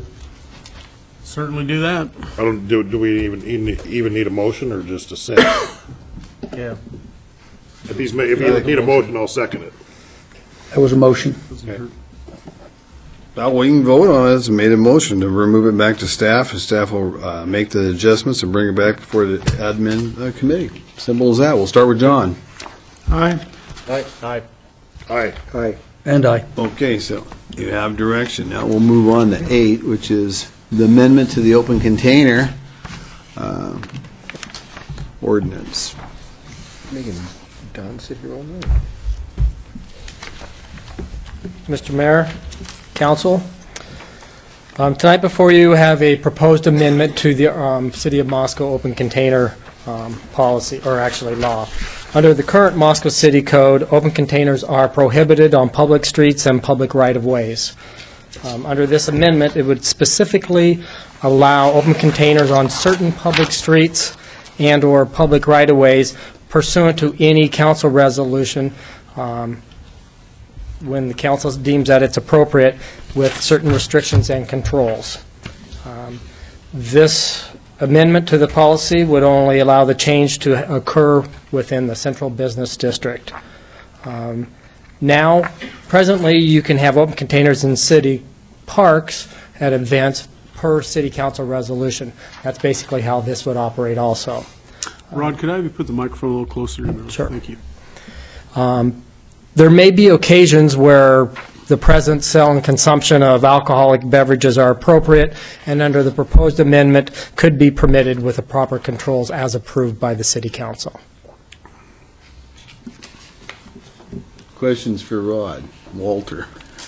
So this would be on a individual instance city council resolution basis. Correct. And my second, and you're saying it would be identical to what we currently do for allowing alcohol in the parks. in the parks, but only be limited to the central business district, so only downtown. It wouldn't be allowed in a neighborhood block party. Okay.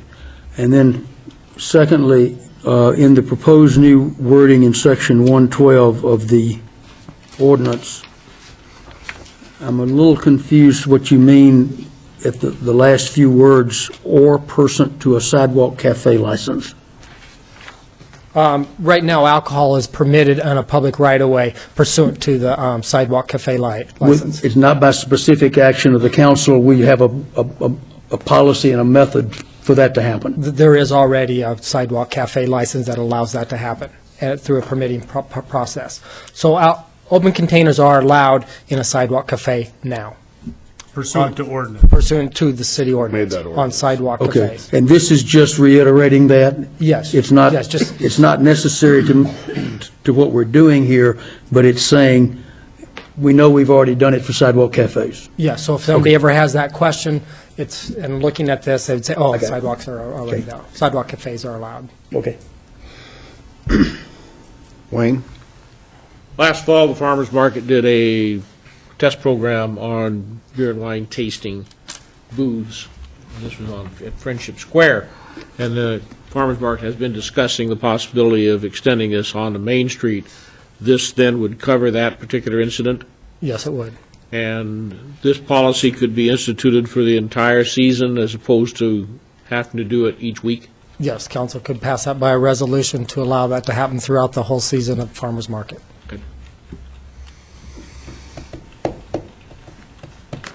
Other questions for Rod? Wayne?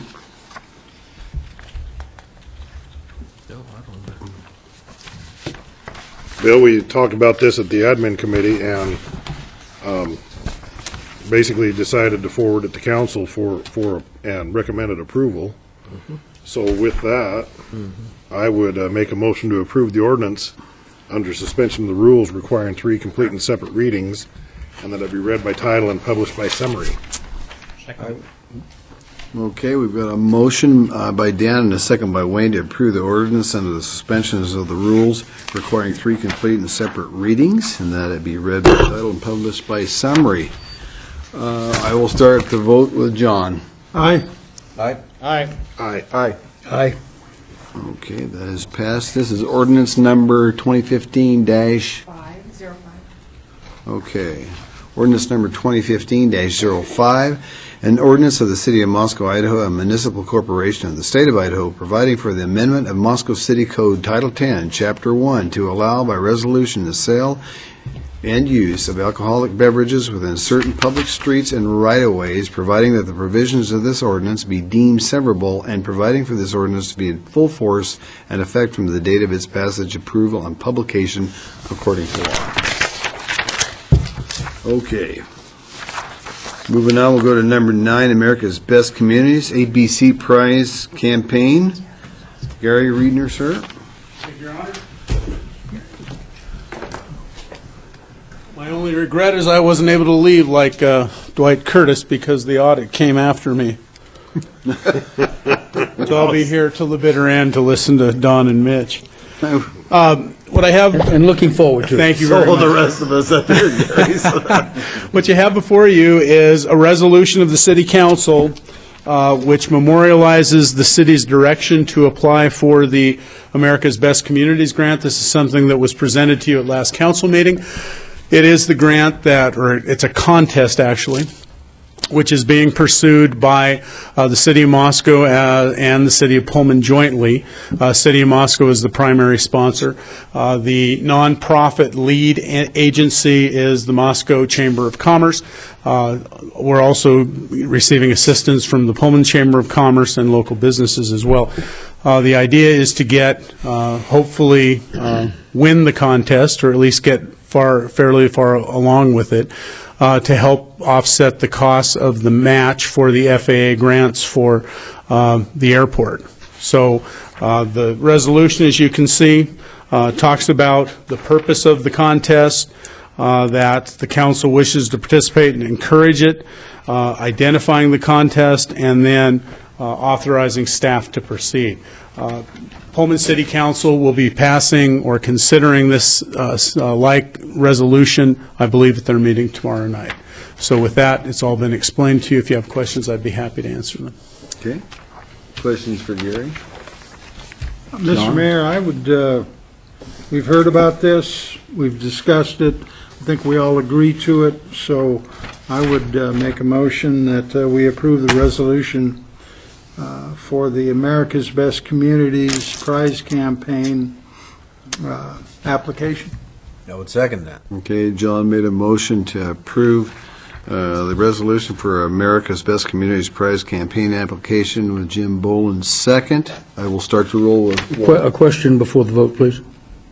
Okay. Gary, just to be clear, the city of Moscow and the city of Pullman are joint operators of the Moscow-Pullman Airport. Yes. But for the purposes of this grant, or this, is it a grant, whatever we call it? It's a prize. This prize, the city of Moscow is doing the work to make the application. And the city, and I realize it wouldn't work to have both entities. Sure. You do the first 10 pages, we'll do the second 10 pages. I get that, but just wanted to make it clear that the city of Moscow is taking on the role of doing the work for this. Yes, and we're expecting assistance from the city of Pullman and Pullman Chamber of Commerce, but certainly somebody has to take a lead on it, and we've moved into that spot. And their role would be to provide information to put into that. Exactly, and they'll be provided drafts and hopefully help out with the initial application, which is due on the 25th of this And month. I believe you indicated when we heard about this before that 40 to 50 hours of staff time? Yes, we anticipate that's about how much of City of Moscow staff time, yes. Okay, thank you. Well, we discussed this before. Is there any other counselors that need more clarification?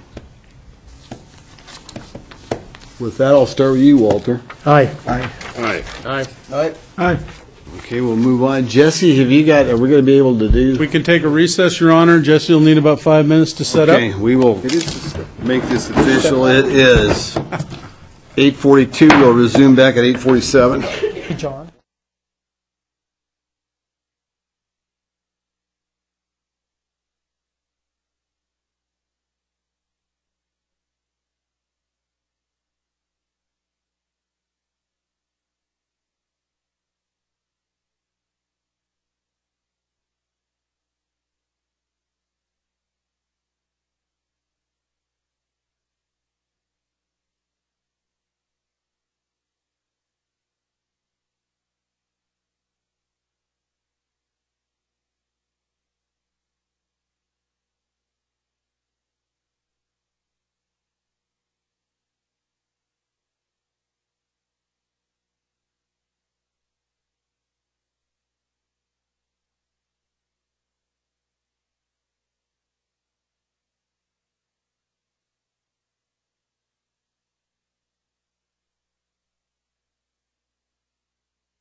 This is new. You look like a country singer or something, huh? Need one of those Garth Brooks things, Tom. Welcome back, everybody. It is 8:51. We are resuming our Moscow City Council meeting. It is March the 16th, and we're going to go to item 5, which we've had to delay till we got the financials up here on board. Don Palmer, you have the floor, sir. Yes, I'm here to present to you tonight the comprehensive annual financial report for fiscal year ending September 30th, 2014. It's a requirement by state statute that we comply with the Government Accounting Standards Board and the generally accepted accounting principles presented in the financial statements. The things that management is responsible for is the financial statements. We prepare the management and discussion analysis, the transmittal letter, which are up front, and the statistical. And so while we review the financial statements that we give them to the auditors, they audit all those and they do the field work starting about in November when they came out, and it's right during football season. So each one of those tasks, the statistical section, and we're working on that, and then we were sitting there waiting for the financial statements before we do the other parts of it, and then we'll jump to the MD&A and get the highlights and things of that nature. Well, during the football season, it was kind of funny because some of the staff come out in the office. Every time we get a major piece of the audit done, they'd go, "Another finance first down." And so it was kind of pretty funny to see all that going on. But anyway, the financial statements, what I'm going to do is present it to, turn it over to Mitch Marks to do the actual financial statements, and then I'll show you some trends about that. So go ahead, Mitch. Mr. Mayor, members of the council, I'm on the right spot. Mitch. Like Don says, the financial statements are pretty much all that belong to the city. We have 2 opinion letters in the statements themselves where we give an opinion on the financials, but everything else is the city's. And a lot of the numbers and everything else should not be something that you haven't seen before. They should be very similar. I don't remember the actual number this year, but it was probably very limited on adjustments that we proposed from your statements, so the records were in pretty good shape, that there was no large numbers or materiality. Let's see here. Yeah, basically, the financial statements themselves are in a set format. We don't have a lot of leeway on how they look. The Governmental Auditing Standards Board has a set thing, and you also participate in the GFOA's system where they look at these and they take the checklist out, and they are a little more picky than other the main entities. They're probably worse than GASB, but for presentation, so they are in a pretty set format. Last year, the 63 and 65 were implemented. Just a little side note: GASB 68, Governmental Auditing Standards Board Statement 68, is going to be effective for your next financial statement. What they're now requiring is that the unfunded part of the liability and PERSI show up on your financial statements. When they came around last about May, they gave us some numbers. I can't remember what the city's was about $500,000. Your liability, your share of the city's only, is about $500,000 of unfunded. So in next year's financial statement, you're going to see, well, based on those numbers, about $500,000 liability here that was not there before. The gentleman that also runs PERSI said that within 2 years, if the system continue to go their investments, that actually might be an asset versus a liability. Idaho is actually in pretty good shape. They're one of the few states that are very well funded. They've used a system where it's total assets. California uses a sliding scale which sort of masks their deficiency. Illinois, I think, is worse. They're only about 63% funded. So when these, a year from now, when these hit, these financial statements, there's going to be a lot of shock and awe. And this is for transparency, because in theory, this is the city's liability. You're either going to have better investment returns at the state's part, or they're going to have to raise the rates. Yep. So it's one of those things that is a true liability that the city would be responsible for. Like Don mentioned, the statement preparation is the city's responsibility. Ours is expressing an opinion on the financial statement. The very first opinion letter in the financial statements is an unmodified. They changed terminology a couple years ago from unqualified to unmodified. That pretty much says that the financial statements fairly present for the city of Moscow. There's nothing that came to our attention that indicate that something was materially misstated. They changed the format about a year ago.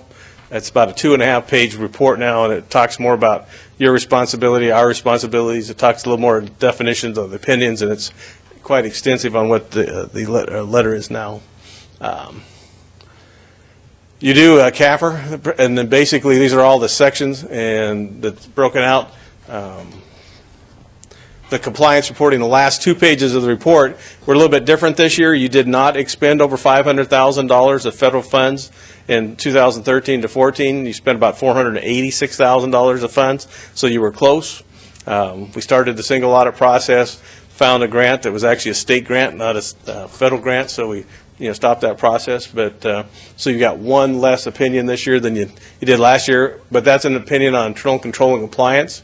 Again, we did not come across anything that we felt that the city was not processing properly that would raise to the level of a significant deficiency or a material misstatement. And that's pretty much that letter on 117 and 118 says. The financial statements themselves are broken into several groups. You got your major funds. These are defined by percentages. Like the general fund is always a major fund, but the rest of these are all defined by how much their assets or liabilities compared to the total city. You had a report tonight on the 1912 Center. Your share of that's considered a non-major fund, and all of your enterprise funds are water, sewer, sanitation are major funds. Pretty much these are just definitions that general funds required. It's a catch-all. A couple years ago, the statements they wanted us to group maybe even Parks and Rec and such in here, but the city's taken a position that we're going to keep those out separate. And so far, you've had at least 1 or 2 GFOA reviews that they have not disagreed with that. But by the original definitions, it was it sounded like they were going to make a change, but not that way. Again, this is special revenue. You got 7 different funds there where you account for funding that's specific. The streets, highway user, and those type of funds are in there. Parks and Rec, Hamilton Trust was set up. HUD Reserve, that HUD Reserve I think is almost done. Transit Center is a newer one within the last year. And just about, you want to start doing this part? So I'll turn this back over to Don. He'll cover some of the highlights. Okay, what we're trying to accomplish in the next slides is some trends. And so we cover all the governmental funds and the enterprise funds. So this is the general fund, streets and parks. You can see some slight increases within general fund. It's primarily because it supports the other operating funds, and so we try to keep the other operating funds being streets, parks, and all the arts would be included, but it's a non-major fund, which isn't shown here. But the general fund supports all those other funds through transfers. The next slide, we talk about, oops, I go the wrong way. So then I did go right. Okay, so the enterprise funds, water, sewer, and sanitation, they have a different treatment than the governmental funds. Speak in the microphone. This is weird. Okay. It is what it is, Don. I know. And so here's the water fund revenues and expenditures. What we're trying to do is we've shown the expenses have been fairly stable. The capital expense piece, we have a capital projects fund. The revenue, the reason it's above the other 2 trends is that we've been accumulating for funds for the water projects, and some of those projects, just to mention, are the booster stations, which will be debt financed, the well number 10, which also is debt financed, but then we've got a storage tank. I don't know what size that's going to end up being, either 1.5 to 2 million gallons, and so those are things that we had talked about as far as planning, and it's in part of the rate study that was adopted by City Council. Water's net position, and again, you're seeing the green portion being that capital component of that revenue stream that you just saw earlier. Here's the sewer fund, and this is kind of a unique slide because we show a kind of a blimp that we actually showed in a different part of the graph, and that was when we refinanced in 2012 some sewer bonds, and we retired about $6.8 million in debt the following year because they considered advance refunding. We didn't know where rates were going to go in 2012, but they were at an all-time low, so we took advantage of that, and I think we saved almost $900,000 in interest expenses. So the sewer's net position, 2011, 2012, and 13. The difference between 12 and 13 is there was the sewer trunk line was built out across the University of Idaho's field, so you would see that accumulation drop. Sanitation fund, we haven't done any projects yet, but that's the reason the red trend line is above. We haven't had it's in the capital projects to expand the center out there, but we have delayed that because of various things. The carts, 1, and 2, trying to determine what our recycling efforts are going to be, whether it's single stream or dual or whatever. And we've more focused that to the single stream recycling, which is being presented this month, I believe. So anyway, and so that's why it's been delayed as far as that expansion project. Net position, showing what that trend is for the last 5 years. We've accumulated enough sanitation funds. There's a little over $3 million in there now for the projects. The financial highlights, this is right out of the management discussion analysis. Government net position decreased to $500,000. The reason for that is we've accomplished several things, but I think probably the largest one is the ball fields, and that's the last bullet there. The others are vehicles and renovations to the library and some restoration work out at the swimming pool. Financial highlights, this is the operating statement for 2014 through 2010. You can see it's gone from 24.6 to 28.67 million for the government-wide statements. The business type activities increased by 2.1 million. And then I highlight the trunk line that we just spoke of, well 3 and 6, and design work for the wastewater treatment plant headworks, which are hyphen there at $272,000. General fund revenues and over expenditures. Notice that the public safety and general government are the largest sectors in that fund. And then the revenue trend line is slightly above that. What is general government? It's everything that we see in the general fund: legislative, executive, finance, non-departmental, which includes transfers and commissions. Public safety, all the police sectors, including animal control, dispatch, fire, public health, engineering, parking services. And then we show the trends for each of those categories within public safety and general government, which is all located in the general fund from the earlier graph. Shows that police has had somewhat of an incline. We're going to see a change of that in 2015 because we've had several retirements. So we'll be replacing those positions, but it takes time to replace those positions. Culture and recreation, what is it? Well, it's parks and recreation, parks itself, recreation, the swimming pool, youth center, Hamilton Indoor, the 1912, and the art fund, which earlier we were talking about farmers market. Culture and recreation's expenses, the blimp there in 2013 was it was when we refinanced the certificates of participation for the Hamilton Indoor Recreation Center. Street fund. This is kind of a trend. I've shown this graph many times.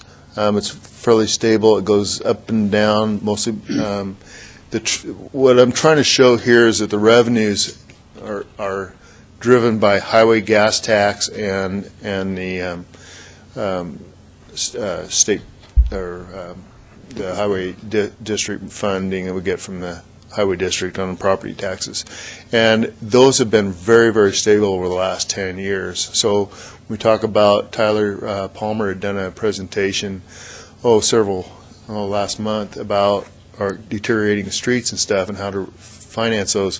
This is a graph that kind of shows why we're having troubles doing that. Revenue is down below, the blue is above that, and the only thing keeping it afloat is the transfers that we support the street fund in. And so that's why we've been able to fund what we can, but it's not a stable environment for the street fund. It's one of the things for the last 15 years that hasn't changed hardly at all. And so that ends my presentation. Any questions?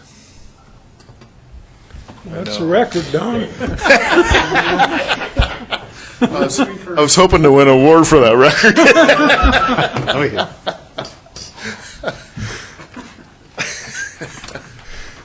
No questions?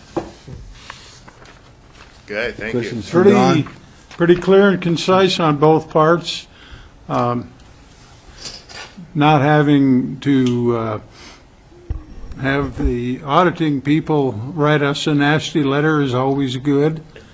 And I'm sure you feel the same way. And then the explanation that you gave for the ups and the downs and where we were is informative and concise. I think of all the funds, street fund is probably the most restrictive fund to try and finance everything. As I showed in that one graph, it's really difficult. Enterprise funds, you can raise rates. Street fund, you can't. Yeah. Don, this has nothing really to do with the audit, other than that I had a couple of comments, as you know, on page 111 on number of employees and major employers in our city. And one of them was the city of Moscow had 358 employees, and it was a figure I thought was skewed.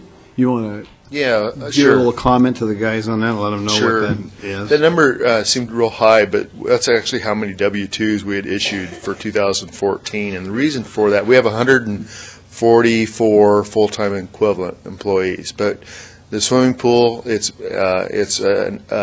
open for the hours that it's open. And so they don't try to open a schedule and say, okay, I want you to work from what hour to whatever hour it is.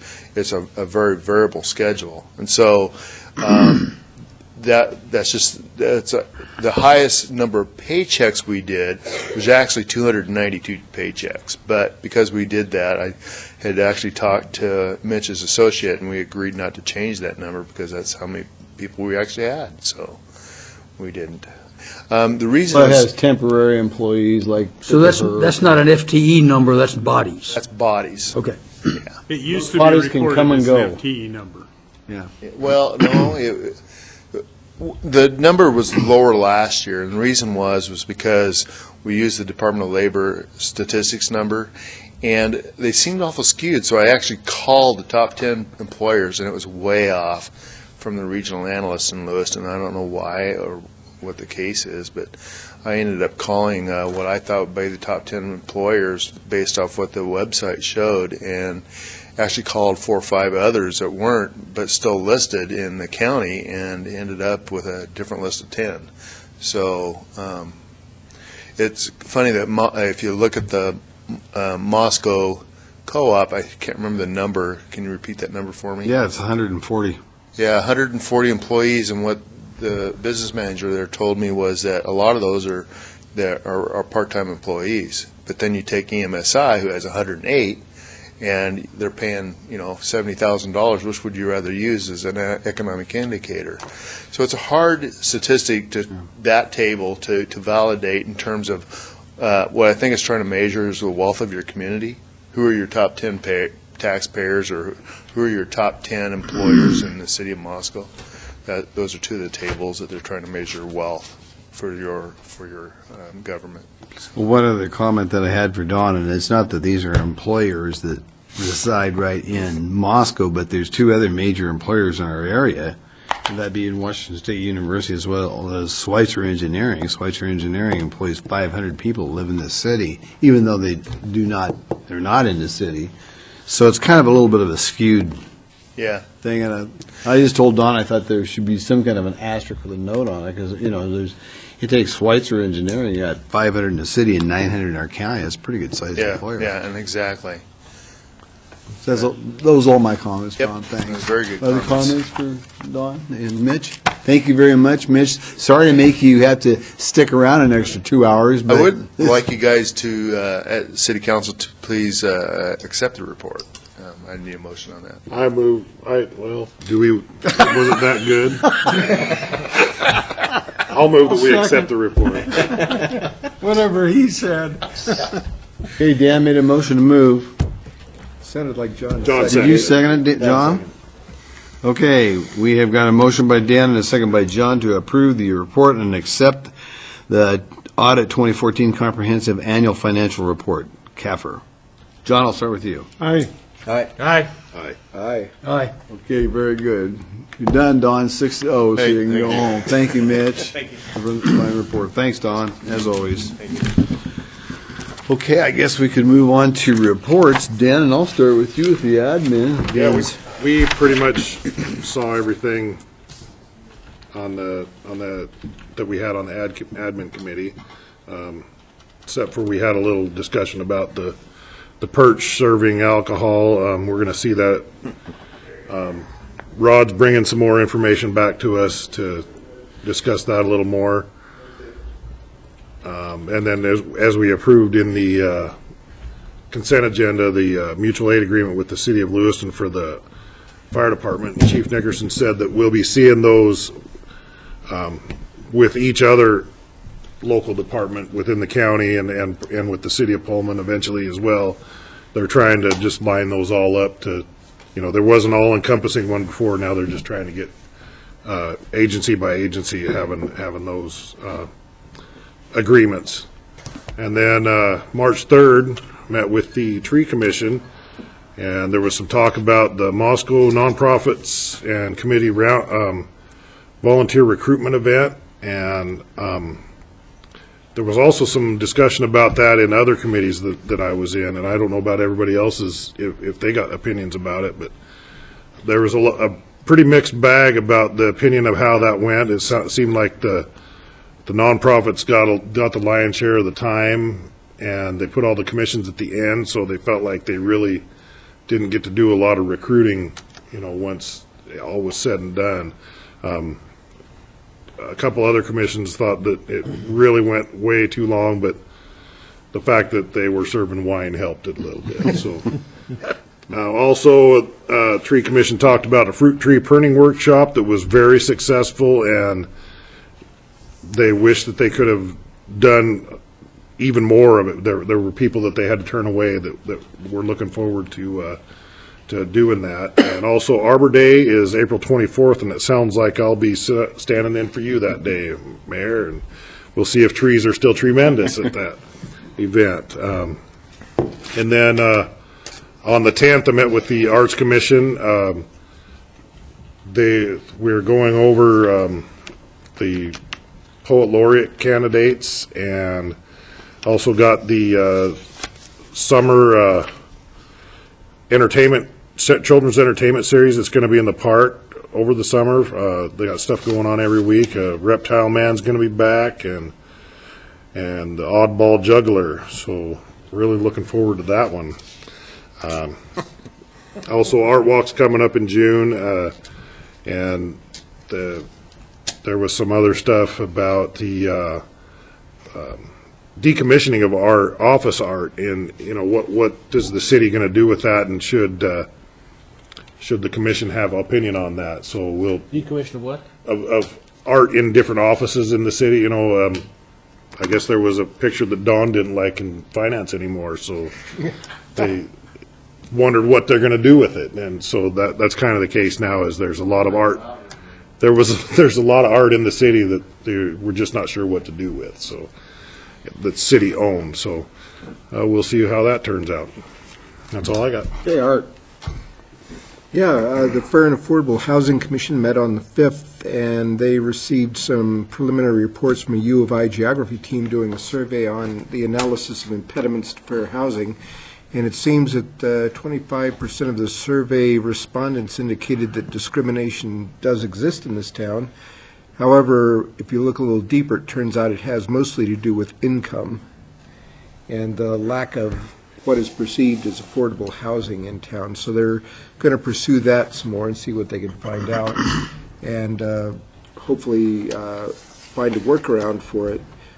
Also, the ASUI is submitting a proposal for a potential ordinance running up through the commission, through legal, and through staff for a potential ordinance to help alleviate the abusive practices by landlords. And also, they'll be running some meetings with the Idaho Fair Housing Commission on the 9th of April about, mainly for students, about how do you handle your first lease, what's expected of you, and how to avoid getting dinged with those damage deposits.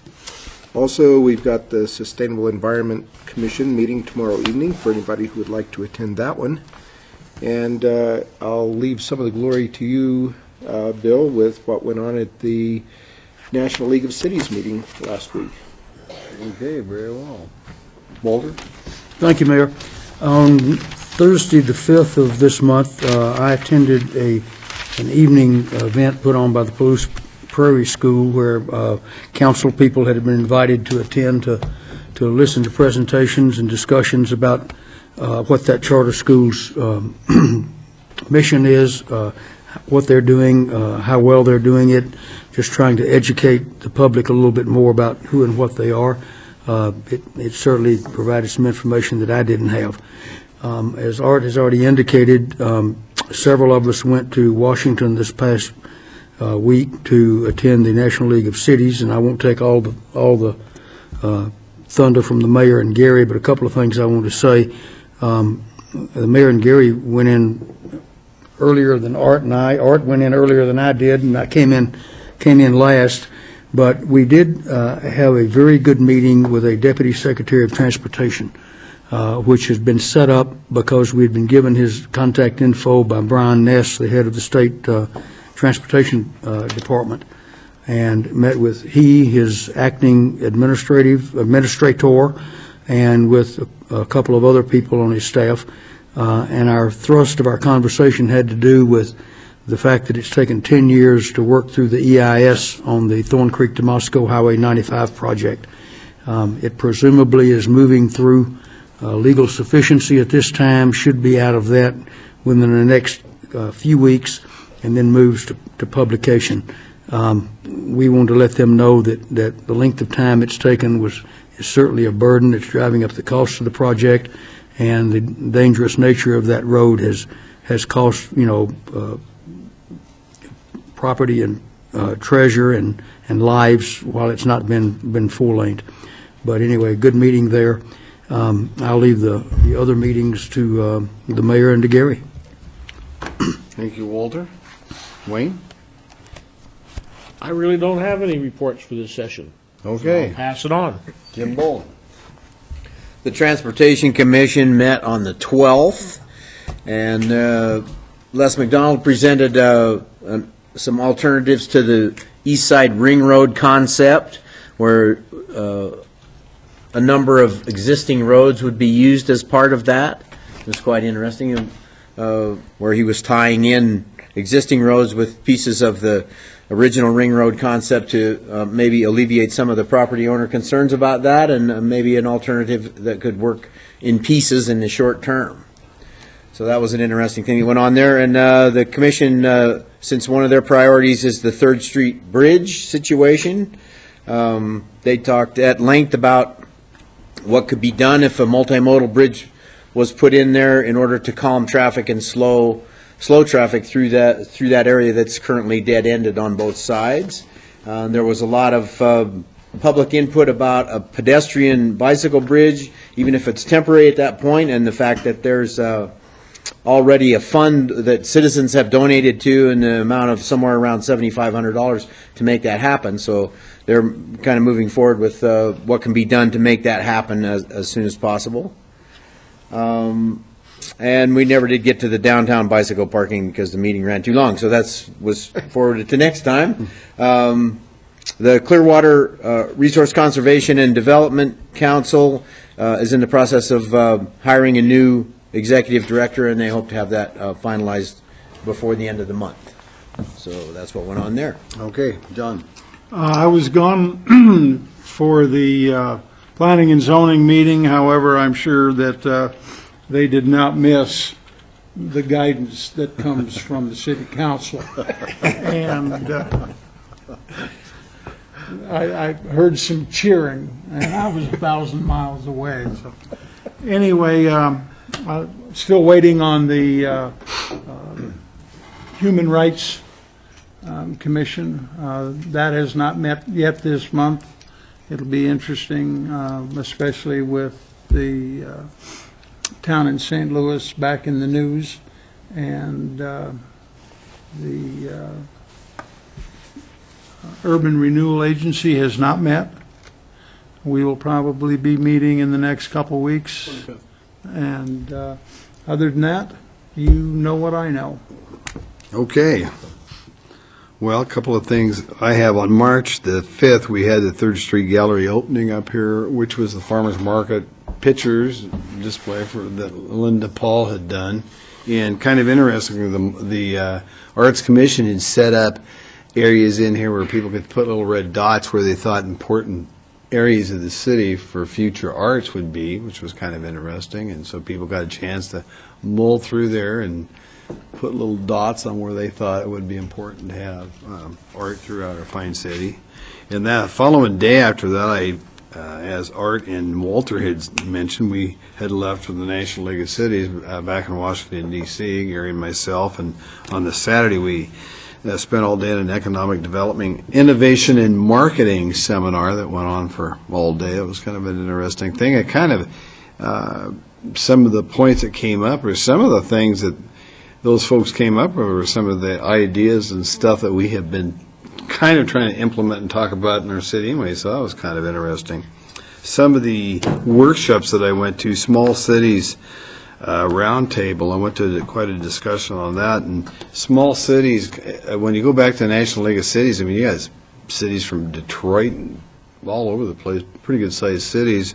Well, small cities are considered cities that are under 50,000 in populace, which I'm pretty interested in that, because big cities, you know, they have billion-dollar issues. We got million-dollar issues, so it's kind of in perspective. But the interesting thing about it is talking to some of the various towns, cities around our nation that range anywhere from some of them as small as 4,000 to as high as 45,000, right up close to 50,000. Some of the interesting problems that they face as well, and some of it is similar to us. For example, the infrastructure of streets and bridges and things of that nature that need to be fixed, and trying to figure out ways of funding those things and doing different things. And that's pretty much across America, so that's kind of interesting, whether you're a large city or a small city or any kind of community.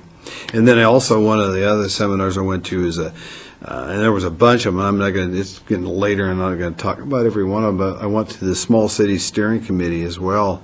Yeah, that was a kind of an interesting conversation there with listening to all the different people. So that was kind of a fun event.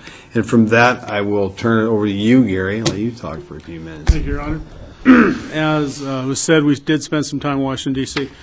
Really appreciative of the mayor and council members going along to meet with our congressional delegation. Great time. Met with Senators Crapo and Risch and their staff. Personally, reiterated to them the importance of infrastructure, the importance of getting a new transportation bill through, currently operating under a extension of MAP 21, which was the last transportation bill. There's a new one coming out called Grow America that Secretary Anthony Fox talked about when he was here several months ago. There's some opposition to it. It's a fairly wide-ranging bill, but it is something that, if funded in any way, should bring us some infrastructure dollars to help us out with our deteriorating infrastructure. Also met with representatives of Representative Labrador and Representative Simpson's office. Again, reiterated with them the issues that we're having with funding for infrastructure and with the airport funding. So it was very well received, very happy about the issues that were brought up and the reception we got from the congressional delegation. And all that. Do you have any comments or anything about public transportation funding? Well, we MAP 21 and MAP 20. Public transportation falls under MAP 21 also. Certainly. Well, MAP 21 covers a whole bevy of different things. The more conservative elements, I think, believe that in order to get the Grow America bill passed, that there'll have to be some mitigation, maybe some of the multimodal type stuff, trails, bike paths, those sorts of things, may get sliced down a little bit. They want the focus to be on infrastructure and transportation infrastructure specifically.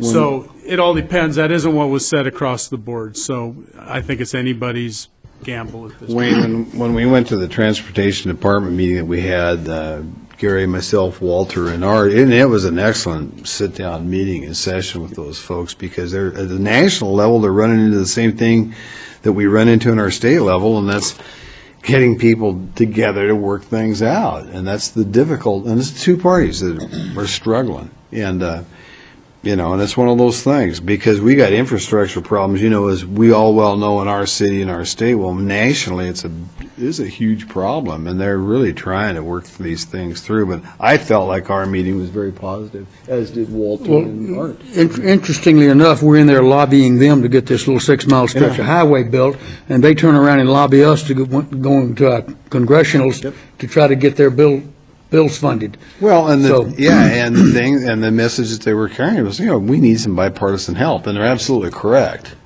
So out there, for any of you senators, whoever would like to be watching this tonight, get it together and just make things happen and fix things. That's all we want to do, is fix stuff.